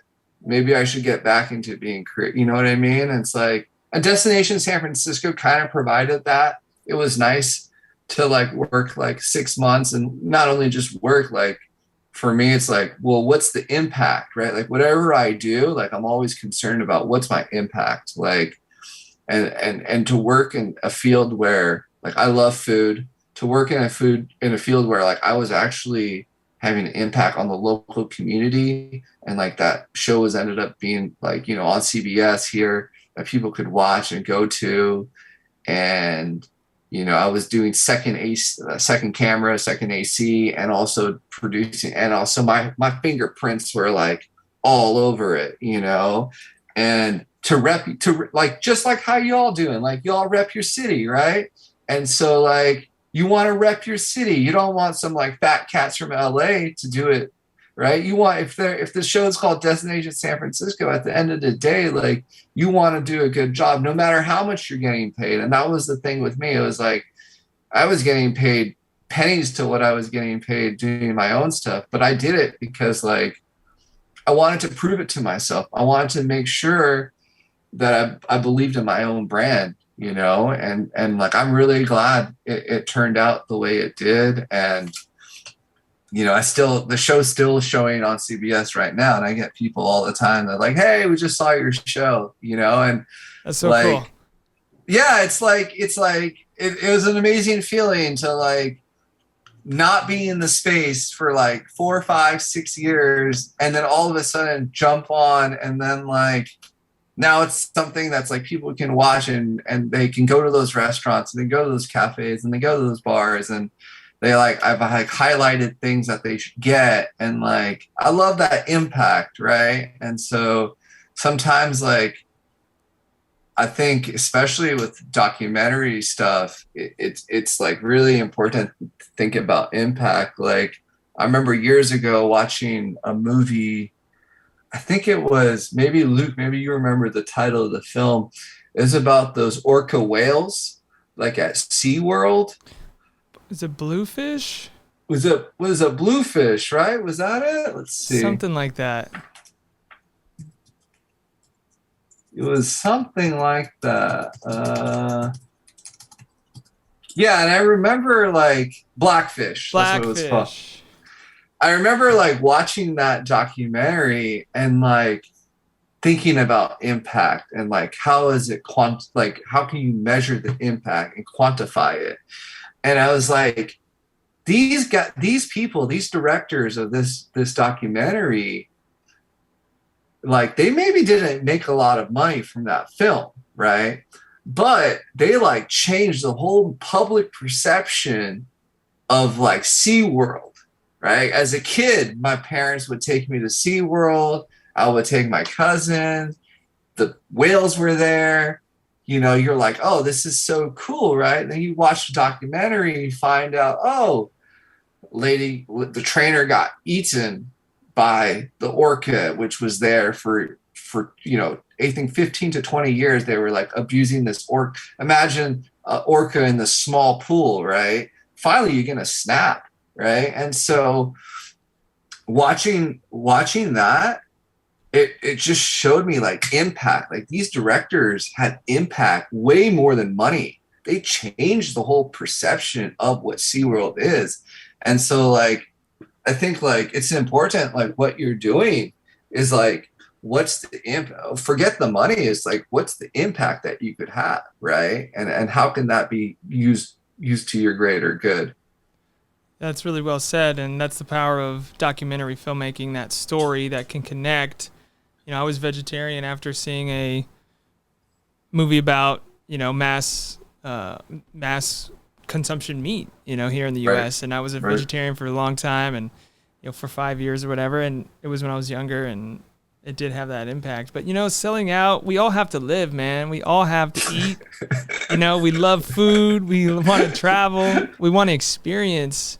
And, you know, I haven't actually, I'm sad to say, I have not done a documentary since our time in Bonn. I've just been trying to work in the field and, you know, do as much as I can to survive, make money. Like, I hate to say it, but, you know, that's why I'm now trying to do stuff like this podcast, you know, where you just can have a conversation and connect and just dive deep where it's not necessarily about that, because it does take a lot of work, like to tell a story and to tell it right, and to, especially with documentary, you know, your professor mentioned that there's so many stories out there, and the story could always go on, you know, like where, and you have to decide that as an editor, as a director, how you want to tell that story.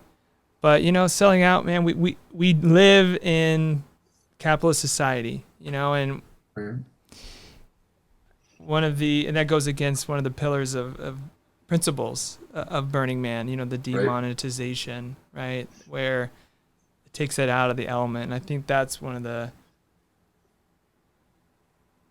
more valuable principles. You know, if you can have that community, that space, and have that removed, you know, it really opens up a much more a freeing interaction with your environment. But you know, we have to live, we have to do these things. Well, but what are your thoughts on like a universal basic income? You know, I think people need. I think that there is the wealth disparity is so great that, you know, I think that there needs to be a more distribution of that, you know, and whether that's, I'm not a expert, I'm not a politician, but I know people, and I see them out there, and I know that what they need, people need, you know, cash, people need to be fed. You know, it's been, especially these past couple of years, I mean, I'm definitely open to universal basic income. I'm open to, you know, new ideas, innovative ways of thinking, because clearly what's got us here is not working. No. And it's not equitable. And, you know, so, you know, I know there's a lot more smarter people. That's one of the things I've tried to do, is like listen to someone who's a lot smarter than me, and, you know, a lot more educated about the subject matter. But I think a lot of people need it. You know, what do you think? I mean, I think you made like a couple of really good points there. Like, first of all, I want to say, like, even though you think you haven't done documentary, I would say like you have, because you're sometimes interacting with real people and telling a real story, right? And so whether that's into photography or video, like, it's still like real. And what is documentary anyways, right? I mean, that's like, it's another question. I think you've used a lot of those skills from Bond and put them applicable in today's world, and even what you're doing, you know, today. Like, I think it's totally, while it might not be a film, I think there's things in there that like you've used. But back to the you know, what I think about that, I do think what you said about the income disparity, that's a really striking thing, you know, because I remember a couple of years ago, when I had a little bit more money, I went to go try to buy a house. And, you know, I was always with the idea that when I went my first time to go buy a house in Portland, they said, sir, you got to have 20% down. You need 20% down. And so I went back to the drawing board. I was like, I got to get my 20%, you know? So the houses out here, like at the time was like $1 million, like now they're more, but it was like at the time was like $1 million. So I was like, I got to get up to 200K. Right. And I actually did, like, believe it or not, like, I actually did it. Right. Wow. So finally here I am, like, you know, took a choo into the bank. You know, I'm like, sir, like, you know, here's the liquid. It's liquid, man. Like, check it out. It's right in the account. The guy's like, this is right before right before the coronavirus. The guy is like, oh, it was right after the coronavirus. He goes, oh, because of like the coronavirus, like now we're requiring like 25 to 30% down. And I was like, y'all kidding me? Like, Wow. like, and the guy goes, you know, at that time I was making a little bit more than like 100K, right? I was making more than 100K. I had 20% down. The guy comes back and the loan officer, he's like, yeah, our underwriter will never accept that because you're single. I was trying to buy it as just by myself. He goes, your debt to income doesn't match up. And if we could only give you, I think he said like 800, like the total amount that they would give for purchasing price was 800K, and I already had 200. So they were going to just give 600K. And then they wanted like the payment would be like 5K a month for the mortgage. I looked at the dude and I was like, no, man, like that's bogus. Like who I was like, what would it take for me to actually buy? He's like, yeah, you would need to have a salary of like $180,000. And I was just like, how? Like how? Like this was already crazy that I already had 20%, So like to get back to your question is like the income disparity, and I consider myself privileged, like I consider myself like, middle class, maybe a little bit more than middle class. So it's like, I can't even imagine how people feel, at the poverty line, living paycheck to paycheck, and that's not fair to them that this is this current situation. I think that, like, to be honest with you, I would like to see taxation of corporations, Apple, Microsoft, all of these, Amazon, like these guys aren't paying any taxes. They're getting away with paying. You and me are paying more tax than Amazon, right? And that's not right. And Apple has set up its headquarters in Ireland to get away from paying taxes, right? And so it's like, I feel like there's so many things wrong with the system, right? Yet we have to live within the confines of the system, right? And so I do think like having a universal basic income would be great. And some people will say, yo, Rez, what are you talking about? Like, we did have a universal basic income during COVID. And look what happened with that. People just went out and bought stocks and crypto and TVs and furnishings for their house. But, the one thing I will say to that is the Fed. The Fed pumped up things that weren't supposed to be pumped up. Like we were in a global, basically there was a global pandemic, yet stocks went crazy high. And why was that? Because the Fed produced money, pumped money, inflated money, made 1/3 the circulating supply of dollars and injected that into the economy. And then now you're like looking at the economy and they'll say, oh yeah, universal basic income would never work because we gave you guys money and all you guys did was buy stocks and TVs and crypto and this and that. And I say, no, that's not true. You guys inflated the shit out of it. You guys inflated it. And then now where it's at, where the interest rate is rising, right? The interest rate is rising. The consumer price index is rising. Like the other day, I almost got gas at $7 a gallon. I thought I was in Iceland or something. Dang. Yeah. That's I crazy. mean, it's insane. Like, and one thing I will say is like, the moment we start paying $7 a gallon, like right now, I think it's back down to $6.50 or $6.29. But once we lock in, oh, we've paid $7. Now, psychologically, like in our mind, we're going to be like, the next time that comes up, we're going to be like, oh, it's okay because it happened again. Oh, like that snack you got at Costco or wherever you bought it.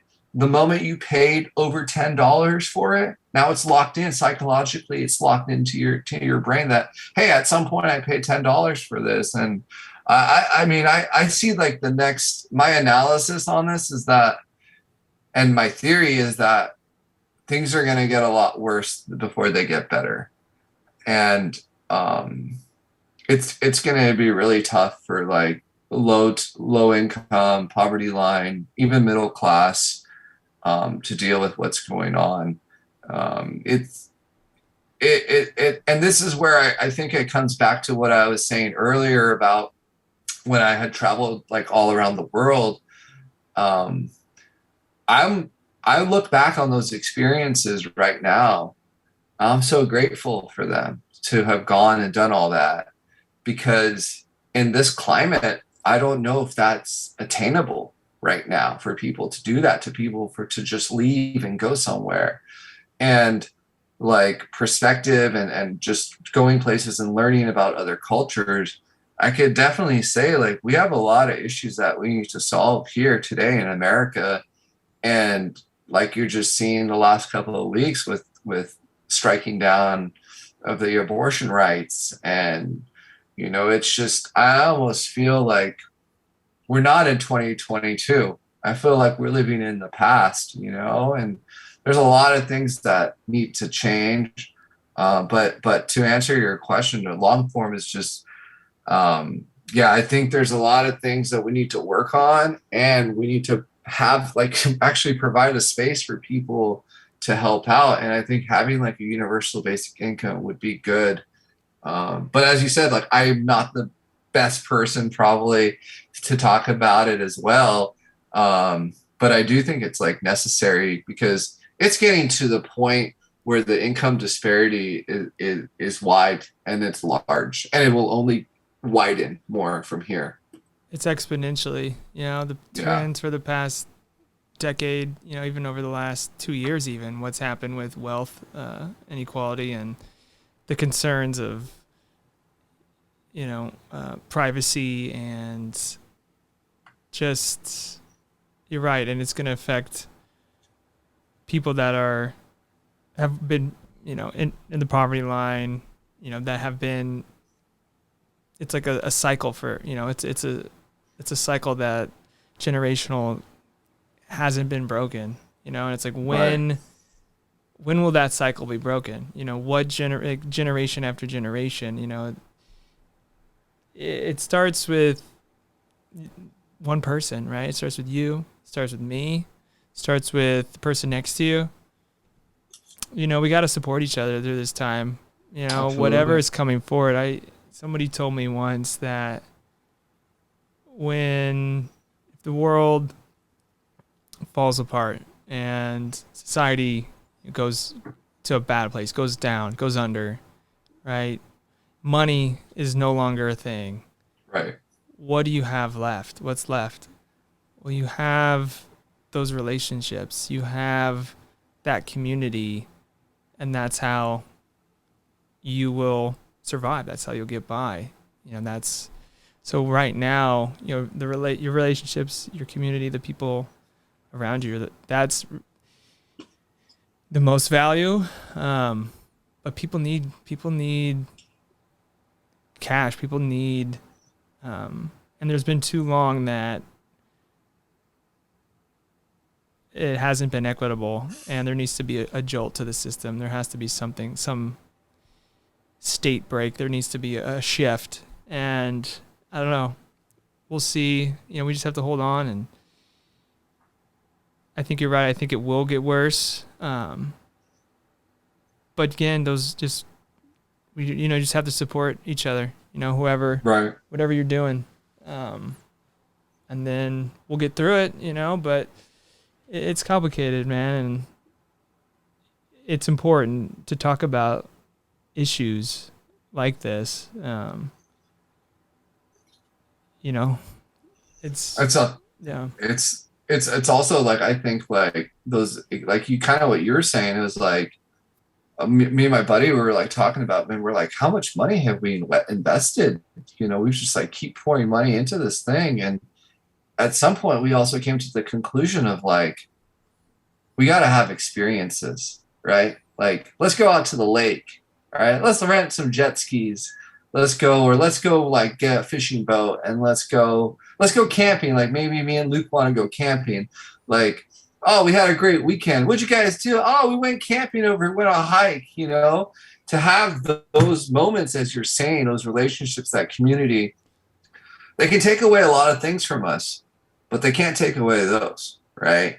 And so if we live our life to have these experiences, that I think is like profound, because like I was saying, when I traveled back a lot in 16 and 17 and 18, I remember getting a lot of things on the cheap, like cheap airfare, cheap hotels, Airbnbs, this and that. But, it did add up, right? But right now, I don't even remember the price of what it was. I just remember the experience of the times I had, right? And so I think at some point, like, it's important for us to enjoy those experiences and make those experiences, make time for our people to have fun, have that birthday party, go to the park, have a picnic, go to that outdoor movie night, go to that museum, go to that outdoor exhibition. If you sulk, if you're down a lot, I mean, this is what I'll say. I mean, a lot of times I'm on Reddit and I see national suicide hotlines being posted on a lot of the things that I'm at. And it breaks my heart. It really does. I mean, to think that someone would end their life because a set of digital numbers is going up and down, right? Get out of the house, go skateboard, go touch something, go play, go swim. Those experiences will help you. And markets go up and markets come down, right? So you just kind of have to weather that storm.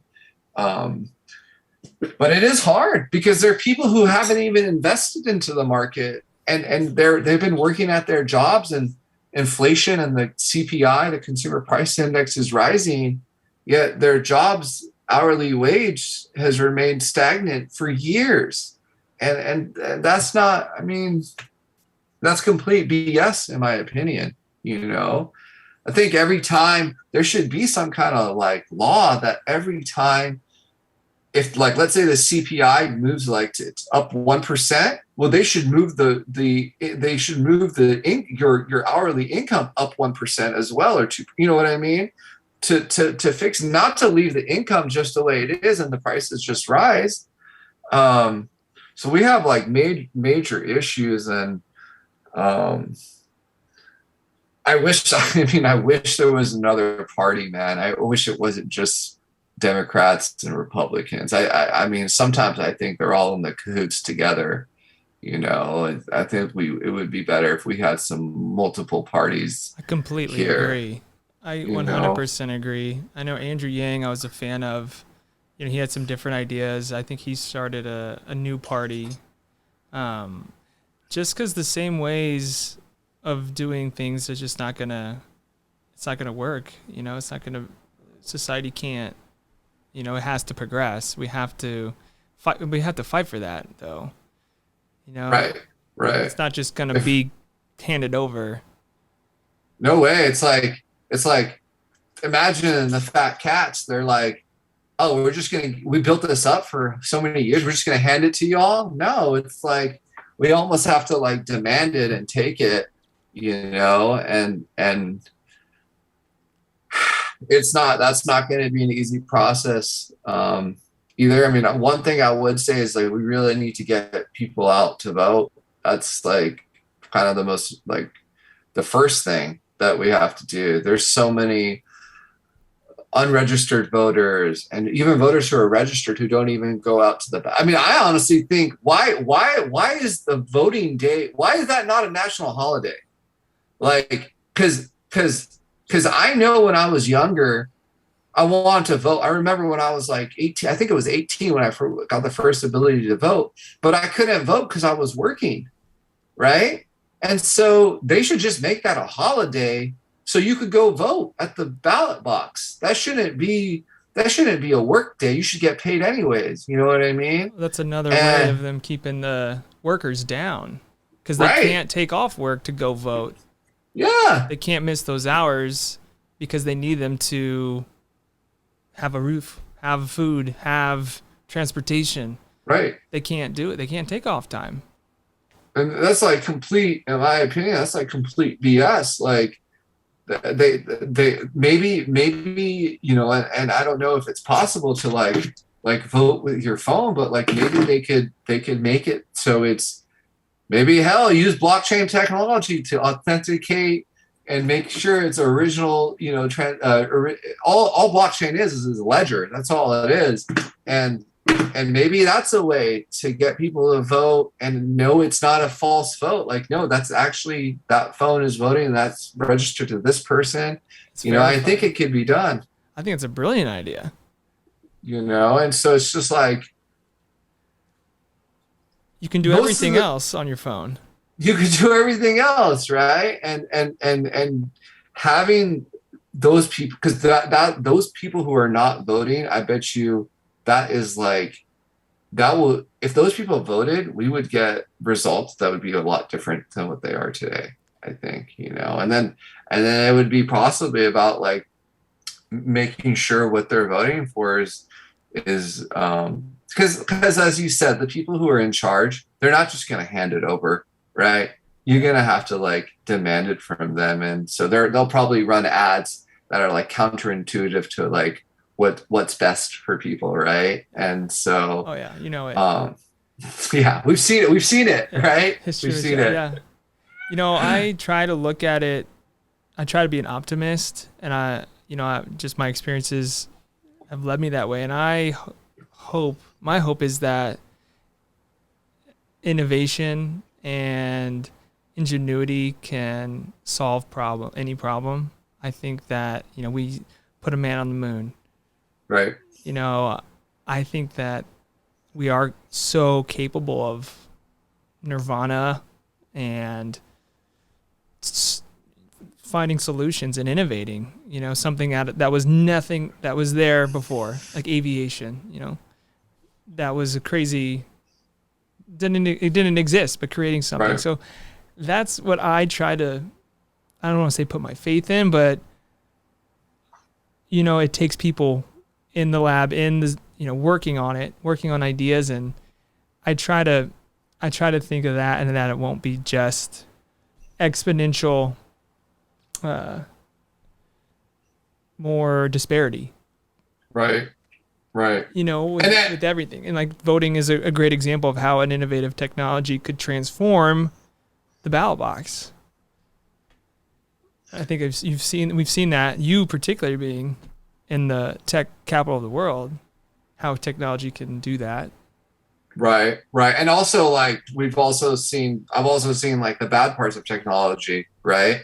Like where people like don't want to go down. There's a store right there, like outside this window in our building. I see people get delivery from, you know, an app, but the store's right there. I mean, you know, it's like, why leave it up to someone else to get you some bread when you can go down and meet the baker, right? And oh, you like sourdough, Luke? Okay, I got the special sourdough for you today. You know, I just made it just for you, as opposed to, you know, an app saying, oh, pick up one piece of bread. And there's hundreds of pieces of bread on the shelf, but just grab one, put it for you, right? There's a total different feeling, that relationship with your baker. I went to Whole Foods the other day, and they had all these cubbies, you know, these square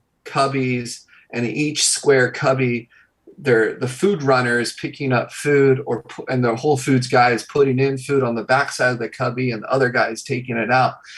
And I looked at it, and it was all white. It was all perfectly aligned. All the food was in there, locked away. You know, they have little locks on them, numeric codes. And I thought of the movie Gattaca, you know, and I looked at it and I said, God damn, that's so fucking sterile. You know, it's like, what is that? Like, is that even food that's in there? You know, it looks like it got to a point where it's like, when you used to go to like a market or a store and you see the nice rosy red apple, a nice peach, right? Not locked away behind this white, sterile, basically storage box, storage container where you can't see anything. And it's just, I said kind of like, wow, like as much as I love technology, because I'm the type of person, I'm just like you. I love all the future. Like I honestly wish I wasn't even born right now and I was born like 50 years in the future, right? Or you could like freeze my body and bring me back Futurama style. Like I would love that. I wouldn't even question that. I'd be like, yes, please bring me to the freezing chamber. Because I'm way into like, I want to see what the future's like. And I love that. I love the future. I love innovation. But at the same time, like it kind of sucks when the bad sides of that kind of come out. And again, like experiences, like when you go to the store, you go to the market, smell, texture, right? Like interactions with people, you're missing out on those things by outsourcing it. Like even TaskRabbit, like as much as I make people's lives easier by doing tasks for them, if they actually sat down, maybe they don't have the time, but if they actually sat down and sometimes like read the instructions of what they're doing or got involved and they could further their skills. You know, it doesn't take, I don't think it takes much, maybe a couple of YouTube videos here and there. Of course, there's some things like, yeah, they should totally want to outsource or they don't want to do it.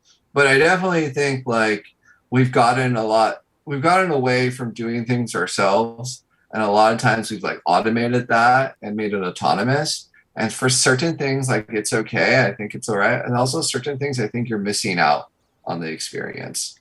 And that goes back to another Burning Man principle, radical self-reliance. Radical self-reliance. That's a big one. And like being able to, you know, rely on yourself for as much as you can for everything, whether it's, you know, providing for yourself, holding your own space. It starts right there, right? It starts holding, you know, being self-reliant. That, you know, that's a huge thing I've taken from Burning Man too. You know, try to live as self-reliant as possible.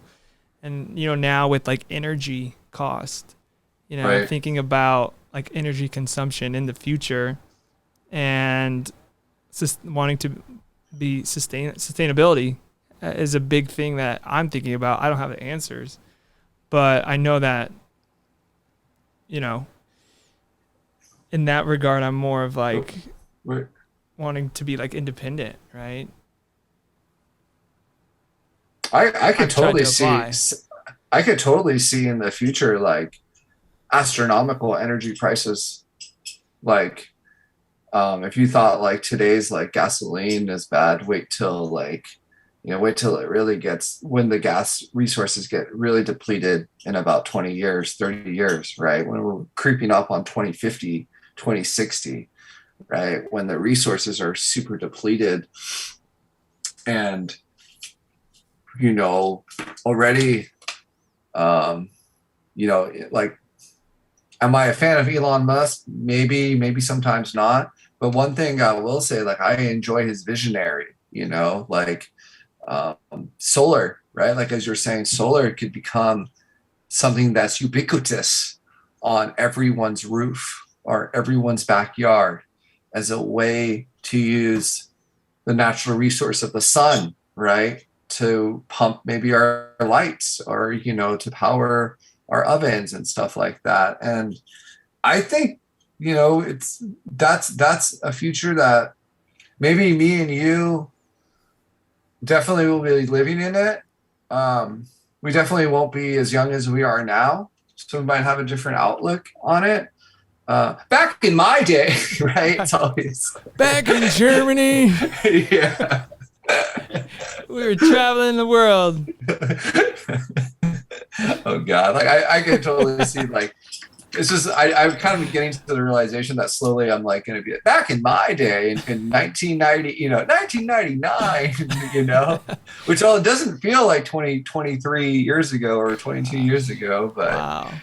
Yeah, it's insane. But yeah, I do think like you're absolutely right. Like energy consumption and where are we going as a society. Like I saw someone posting earlier this week about VR and AR and like how bad that could be going forward. Except like I actually take the opinion that like for me like immersion is everything. Like to be immersed in a like when you go to the theater and it's like, you know, you're in this theater, it's all black and there's a film on the screen and there's beautiful sound coming in, you're fully immersed into the film, right?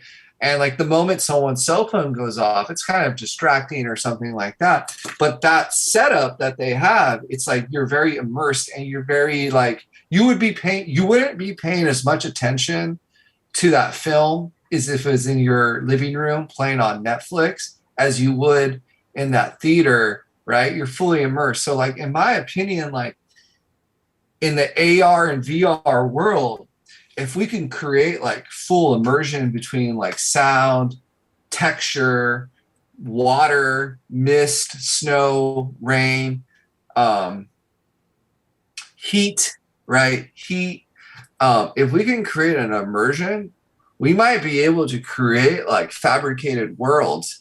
And in those fabricated worlds, like I think it's, you know, you're on your deathbed. You've always wanted to go to Paris, France. You never got a chance to even leave Texas. Well, let's load in, you know, Paris, France onto the AR headset.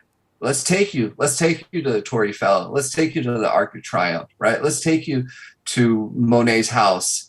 And I think that is really interesting because we're talking about poverty line. We're talking about middle income, people who are in the middle class and paycheck to paycheck. Maybe someone doesn't have the ability to go to the Bahamas or go to Hawaii or those, but maybe they have the ability to buy a headset or you know, a visual device that could create that for them, you know, and how crazy would it be is there's a short film that I have no affiliation with, but I am going to plug anyways. It's called Uncanny Valley. Short film, I think it's on Vimeo, Uncanny Valley. And it talks about a world where actually the world is broken down and dilapidated and ugly, but no one sees that because they're in this utopia, virtual AR, you know, augmented reality world where everything is like sunshine and roses. But actually the real world, when they take off their headsets, is very dilapidated, dirty, and broken down. And it's kind of like, in a way, for me, I always look at sci-fi as the future, right? I think that the great sci-fi authors, Philip K. Dick, you know, who's done a lot of movies like Minority Report. I think he did Blade Runner. He did a lot of films, and a lot of the stuff like sci-fi, I think, is used as basically what the future can be. And I think a lot of inventors harp back into sci-fi to see what they can do. Like, you know, I was watching 2001: A Space Odyssey about a month ago, and there's this lady, you know, walking around what looks like an iPad in her hand, and like I'm like, holy shit. You know, that looks like an iPad, you know, and so it's like interesting to see how sci-fi and technology kind of have this congruency where they work together, and the artists and the inventors themselves look at sci-fi. So I feel like down the line, you know, these experiences of an airplane, like going on an airplane and getting somewhere within like 6 hours. Well, what if we just like imported the AR of a country into the headset and you could literally be there and touch and play and feel? And if the level of immersion was like so real, is it really not real? Right? Wow.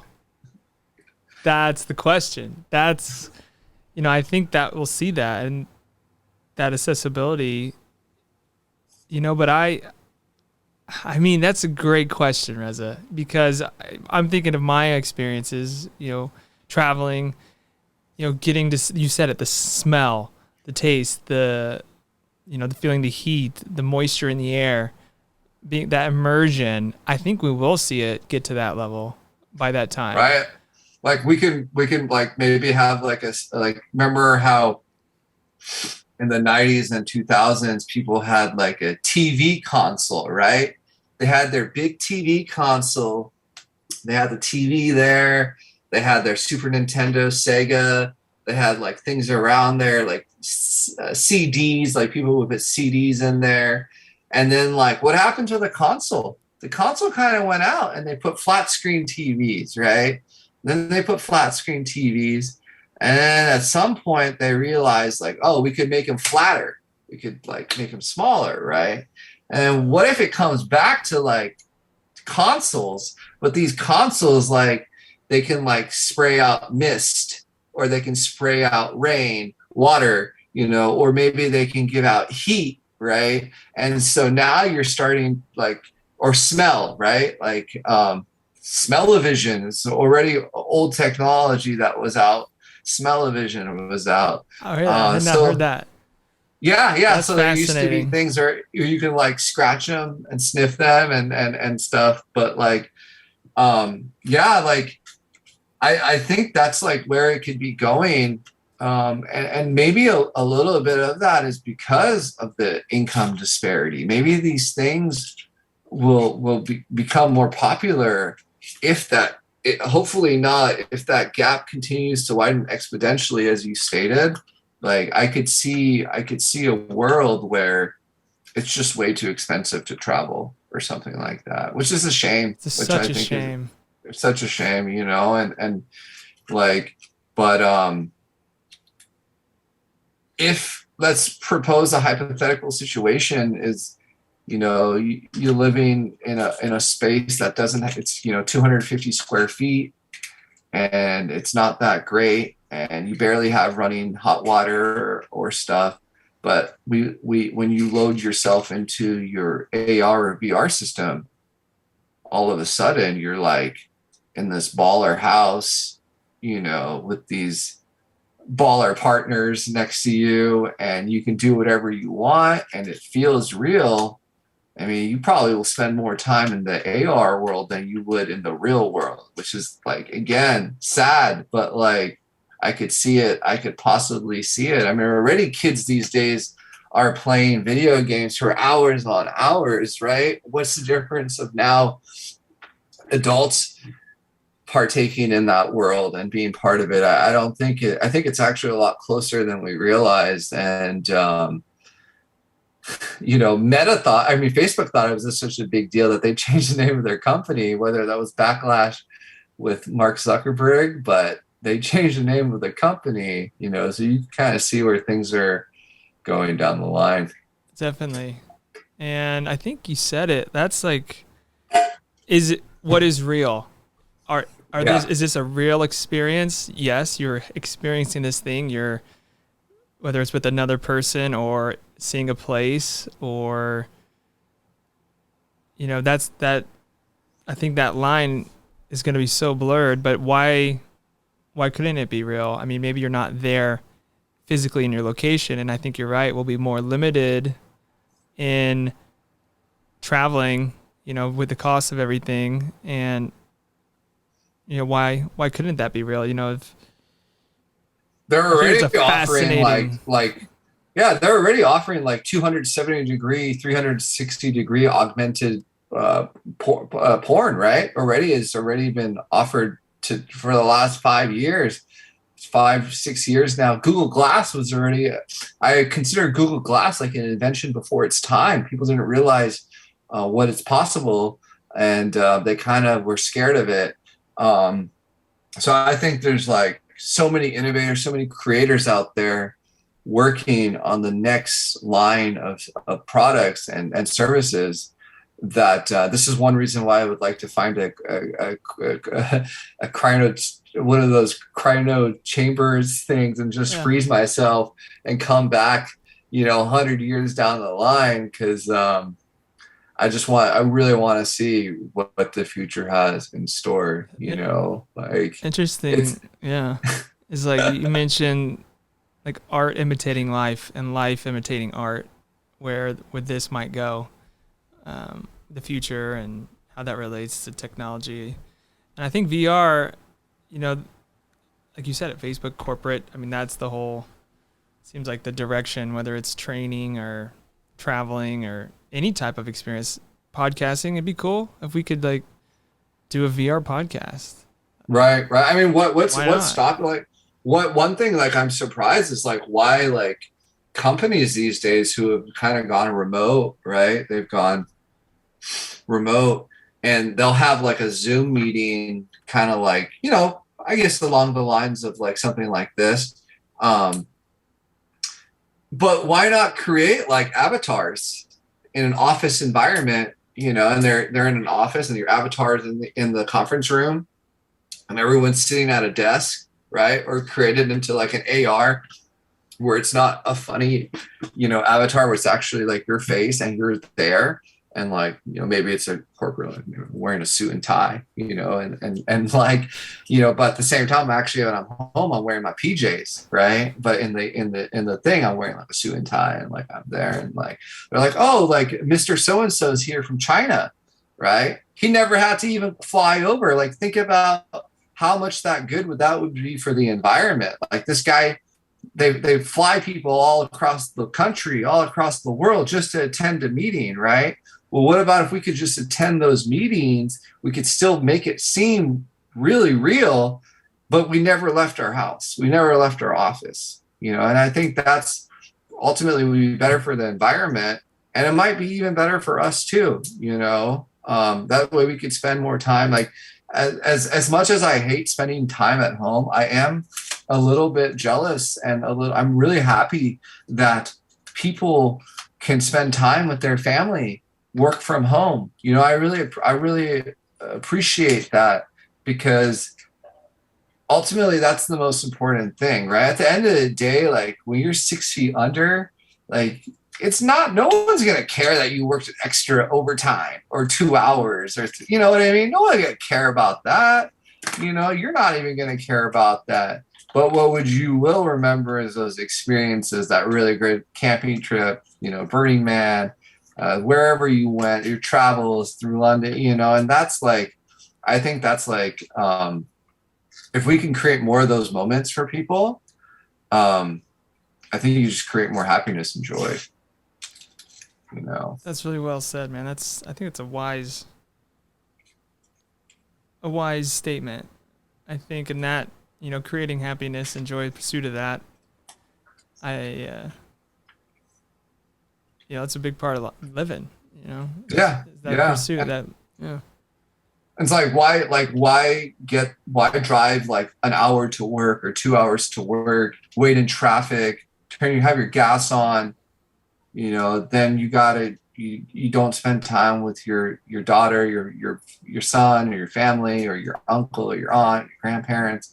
We can kind of think we kind of have gotten away from that for a long time, and now we're getting back into, I think, the pandemic. I mean, even though a lot of bad things happened, I think one of the things that people took away was how important it is to hit up your relatives, to be present for them, for your friends, for your family.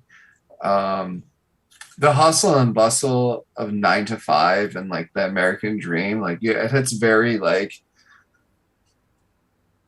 it takes a lot out of you. It's very taxing, right? And it's never ending. Like, no matter how much money you make, it will never be enough, and when you come to that realization that, hey, wait a second, let me just enjoy the process, and I think that's like, no, they can take away a lot of things. They could keep taxing you. They could keep bringing the market down. But one thing they can't take away, as you said, is like those relationships with people and your community.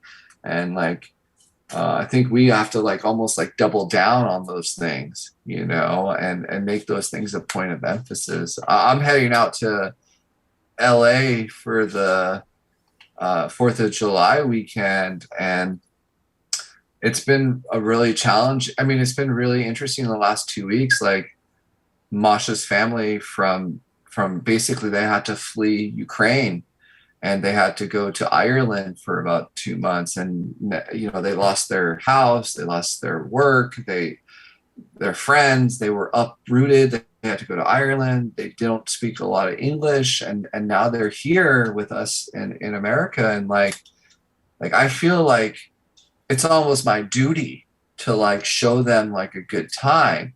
And I've been to Disneyland and Universal when I was a kid and like 10, maybe 20 years ago, but it's important for me to like hold this safe space for them and for them to take them there.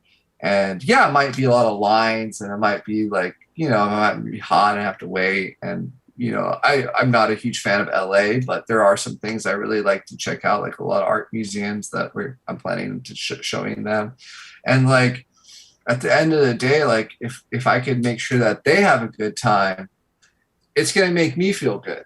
It's going to make me feel good inside. And like if we all do this as a community, like everyone, just you see your neighbor like shoveling something. Hey man, you need some help? What are you doing over? You need some help? You need an extra shovel? I got some extra tools over here. That's all. You don't even got to help the dude. I got some extra tools over here. If we were more like that, and I think that's cool. That's like what really Burning Man kind of like instilled into me, is to like, yo, Rez, like stop looking out just for yourself, right? Like you've already looked out for yourself. Like it's time for you to like look out for everyone else. And like, I definitely know I wouldn't be here today if people didn't look out for me. Right. So like, it's just like, I got to give back. And what you give is what you'll get. I think I've found. Absolutely. That will come back. What energy you're putting out, I think you're more that type of energy is attracted to you at the same time. Absolutely. And somebody's it's like, watching you. It's crazy how like the universe like aligns like that. Like it actually even gives you back more. You're just like, oh my God, this like universe, this is too much. It's so true. Yes. No, it's so true though. Yeah. So yeah, are you doing any plans for 4th of July weekend? I've got some family coming to town. My brother's coming from New York. He's cool. And my aunts and uncles are having people over. We'll do Nice. We'll do the swimming, some blackberry dumplings with some homemade ice cream, get the grill going, fireworks, the family traditions, I guess. Like you said it, man, the family is huge, family's, so I'm lucky to be here with my family, got my family around me, supporting me, and it'll be good to have my brother coming in and, then back to the grind, just living life. But it's, I'm looking forward to when we can be in person. I can see you again, man. It's been too long, and absolutely. The future, we'll see. We'll see what happens, man. But it's been really good to catch up with you like this. I wanted to thank you for like having me on, and like like watching you these last couple of years. It's just been really an amazing experience, just seeing it. Like you're such a talented person, and not only are you talented, but like I think you draw this energy to yourself because you put out such great energy. Like the energy just comes back and it reciprocates back. And like, it's just on top of all the creativity and everything. So it's like, it's been a pleasure to watch you like grow and learn and experience all these things. And like, I don't even think it's close to being over. Like, it's just only begun. So like, everything. I want to like come out there and like visit and see you. And like, I know last time you were here, it's so funny. Last time you were here, we were in Chicago. Like that's so crazy. Here. I was in San Francisco. You were in Chicago. The same exact time. Like, how does that happen? Like the same exact time. Exactly. But Yeah. you were So nice enough to let me crash and connected with a mutual friend, and I was able to see you when you came. You were in the way yeah, in, and I was in the way out. yeah. Yeah. So we'll definitely, and so when you were staying with us, we were living in around Fisherman's Wharf area. And now we're like a little bit, we're not too far from there, like maybe like 2 miles, but we're like closer to like where the Giants Stadium is. And they just built like the Warrior Stadium back here. So it's a little bit of a different area, like a lot newer area. Actually, this is all landfill. They built on top of landfill here. Wow. So like if there was ever an earthquake, like we might be going under. Oh wow. But we're on like the 7th floor right now, and yeah, we've been in this building for like 2 years, and so like we definitely would love to have you come back. And like we have way more space now. It's like this apartment's much bigger. It's like almost like twice, at least twice, maybe triple the size of the other one. Wow. So definitely there's like a lot of space here, and we promise we won't be going to Chicago. We'll have to coordinate probably. But yeah, Yeah. man, that'd be sick. You know, I'd love to. And you're, of course, man. Anything we can do, anything I can do with you, you know, is something I want to do. So Absolutely. Same here. Likewise, man. Like yeah. I have so much love for you, and like if there's anything I can do, please do not hesitate and let me know. But yeah, just it was great. I mean, it's been a while since I know we had catch up a little bit here and there a couple months ago, but yeah, I loved it today. This was awesome. Yeah. No, it's been really nice, and you know, we'll do it again hopefully sooner than later. Yeah. Maybe we'll have to bring like Mike and some people on too. That'd be great. That's a great idea. That would be awesome. I love that. We would chop that up. That'd be. It's like as we're like coming back from the burn, it's like, all right, let's have a podcast, y'all. Yo, I love that idea. No, there's so many stories to get into, and that could be its own podcast. You know, like just burn, you know. But no, it's been good, man. Is there anything else you want to touch on today while we're here recording, man? Or I'm sure there's probably some stuff that like I'll remember later, but yeah, we covered a lot today, and happy to add more like later as well. There's just so much, right? Yeah. Yeah. Well, you know, I want to say thank you for doing this, just for being who you are, and how you've just been a friend, like a brother, you know, and just in helping influence where I am today. You've been a huge impact on that, so I just want to thank you. No, I mean, I thank you for those words. Like you're giving me like way too much credit. But like, no, I'm not.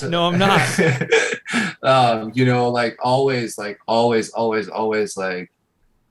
believe in your brand, like always believe in yourself. And those three things that I said, like, you know, manifest your destiny and refuse to lose. Just keep saying those things. And really, we won't take no for an answer. We will not take failure. Failure is not an option. It's not even on the table. Don't, you know? And so like, I'm really happy, like, whatever influence that has been positive that I've given you, but like ultimately at the end of the day, like it is you.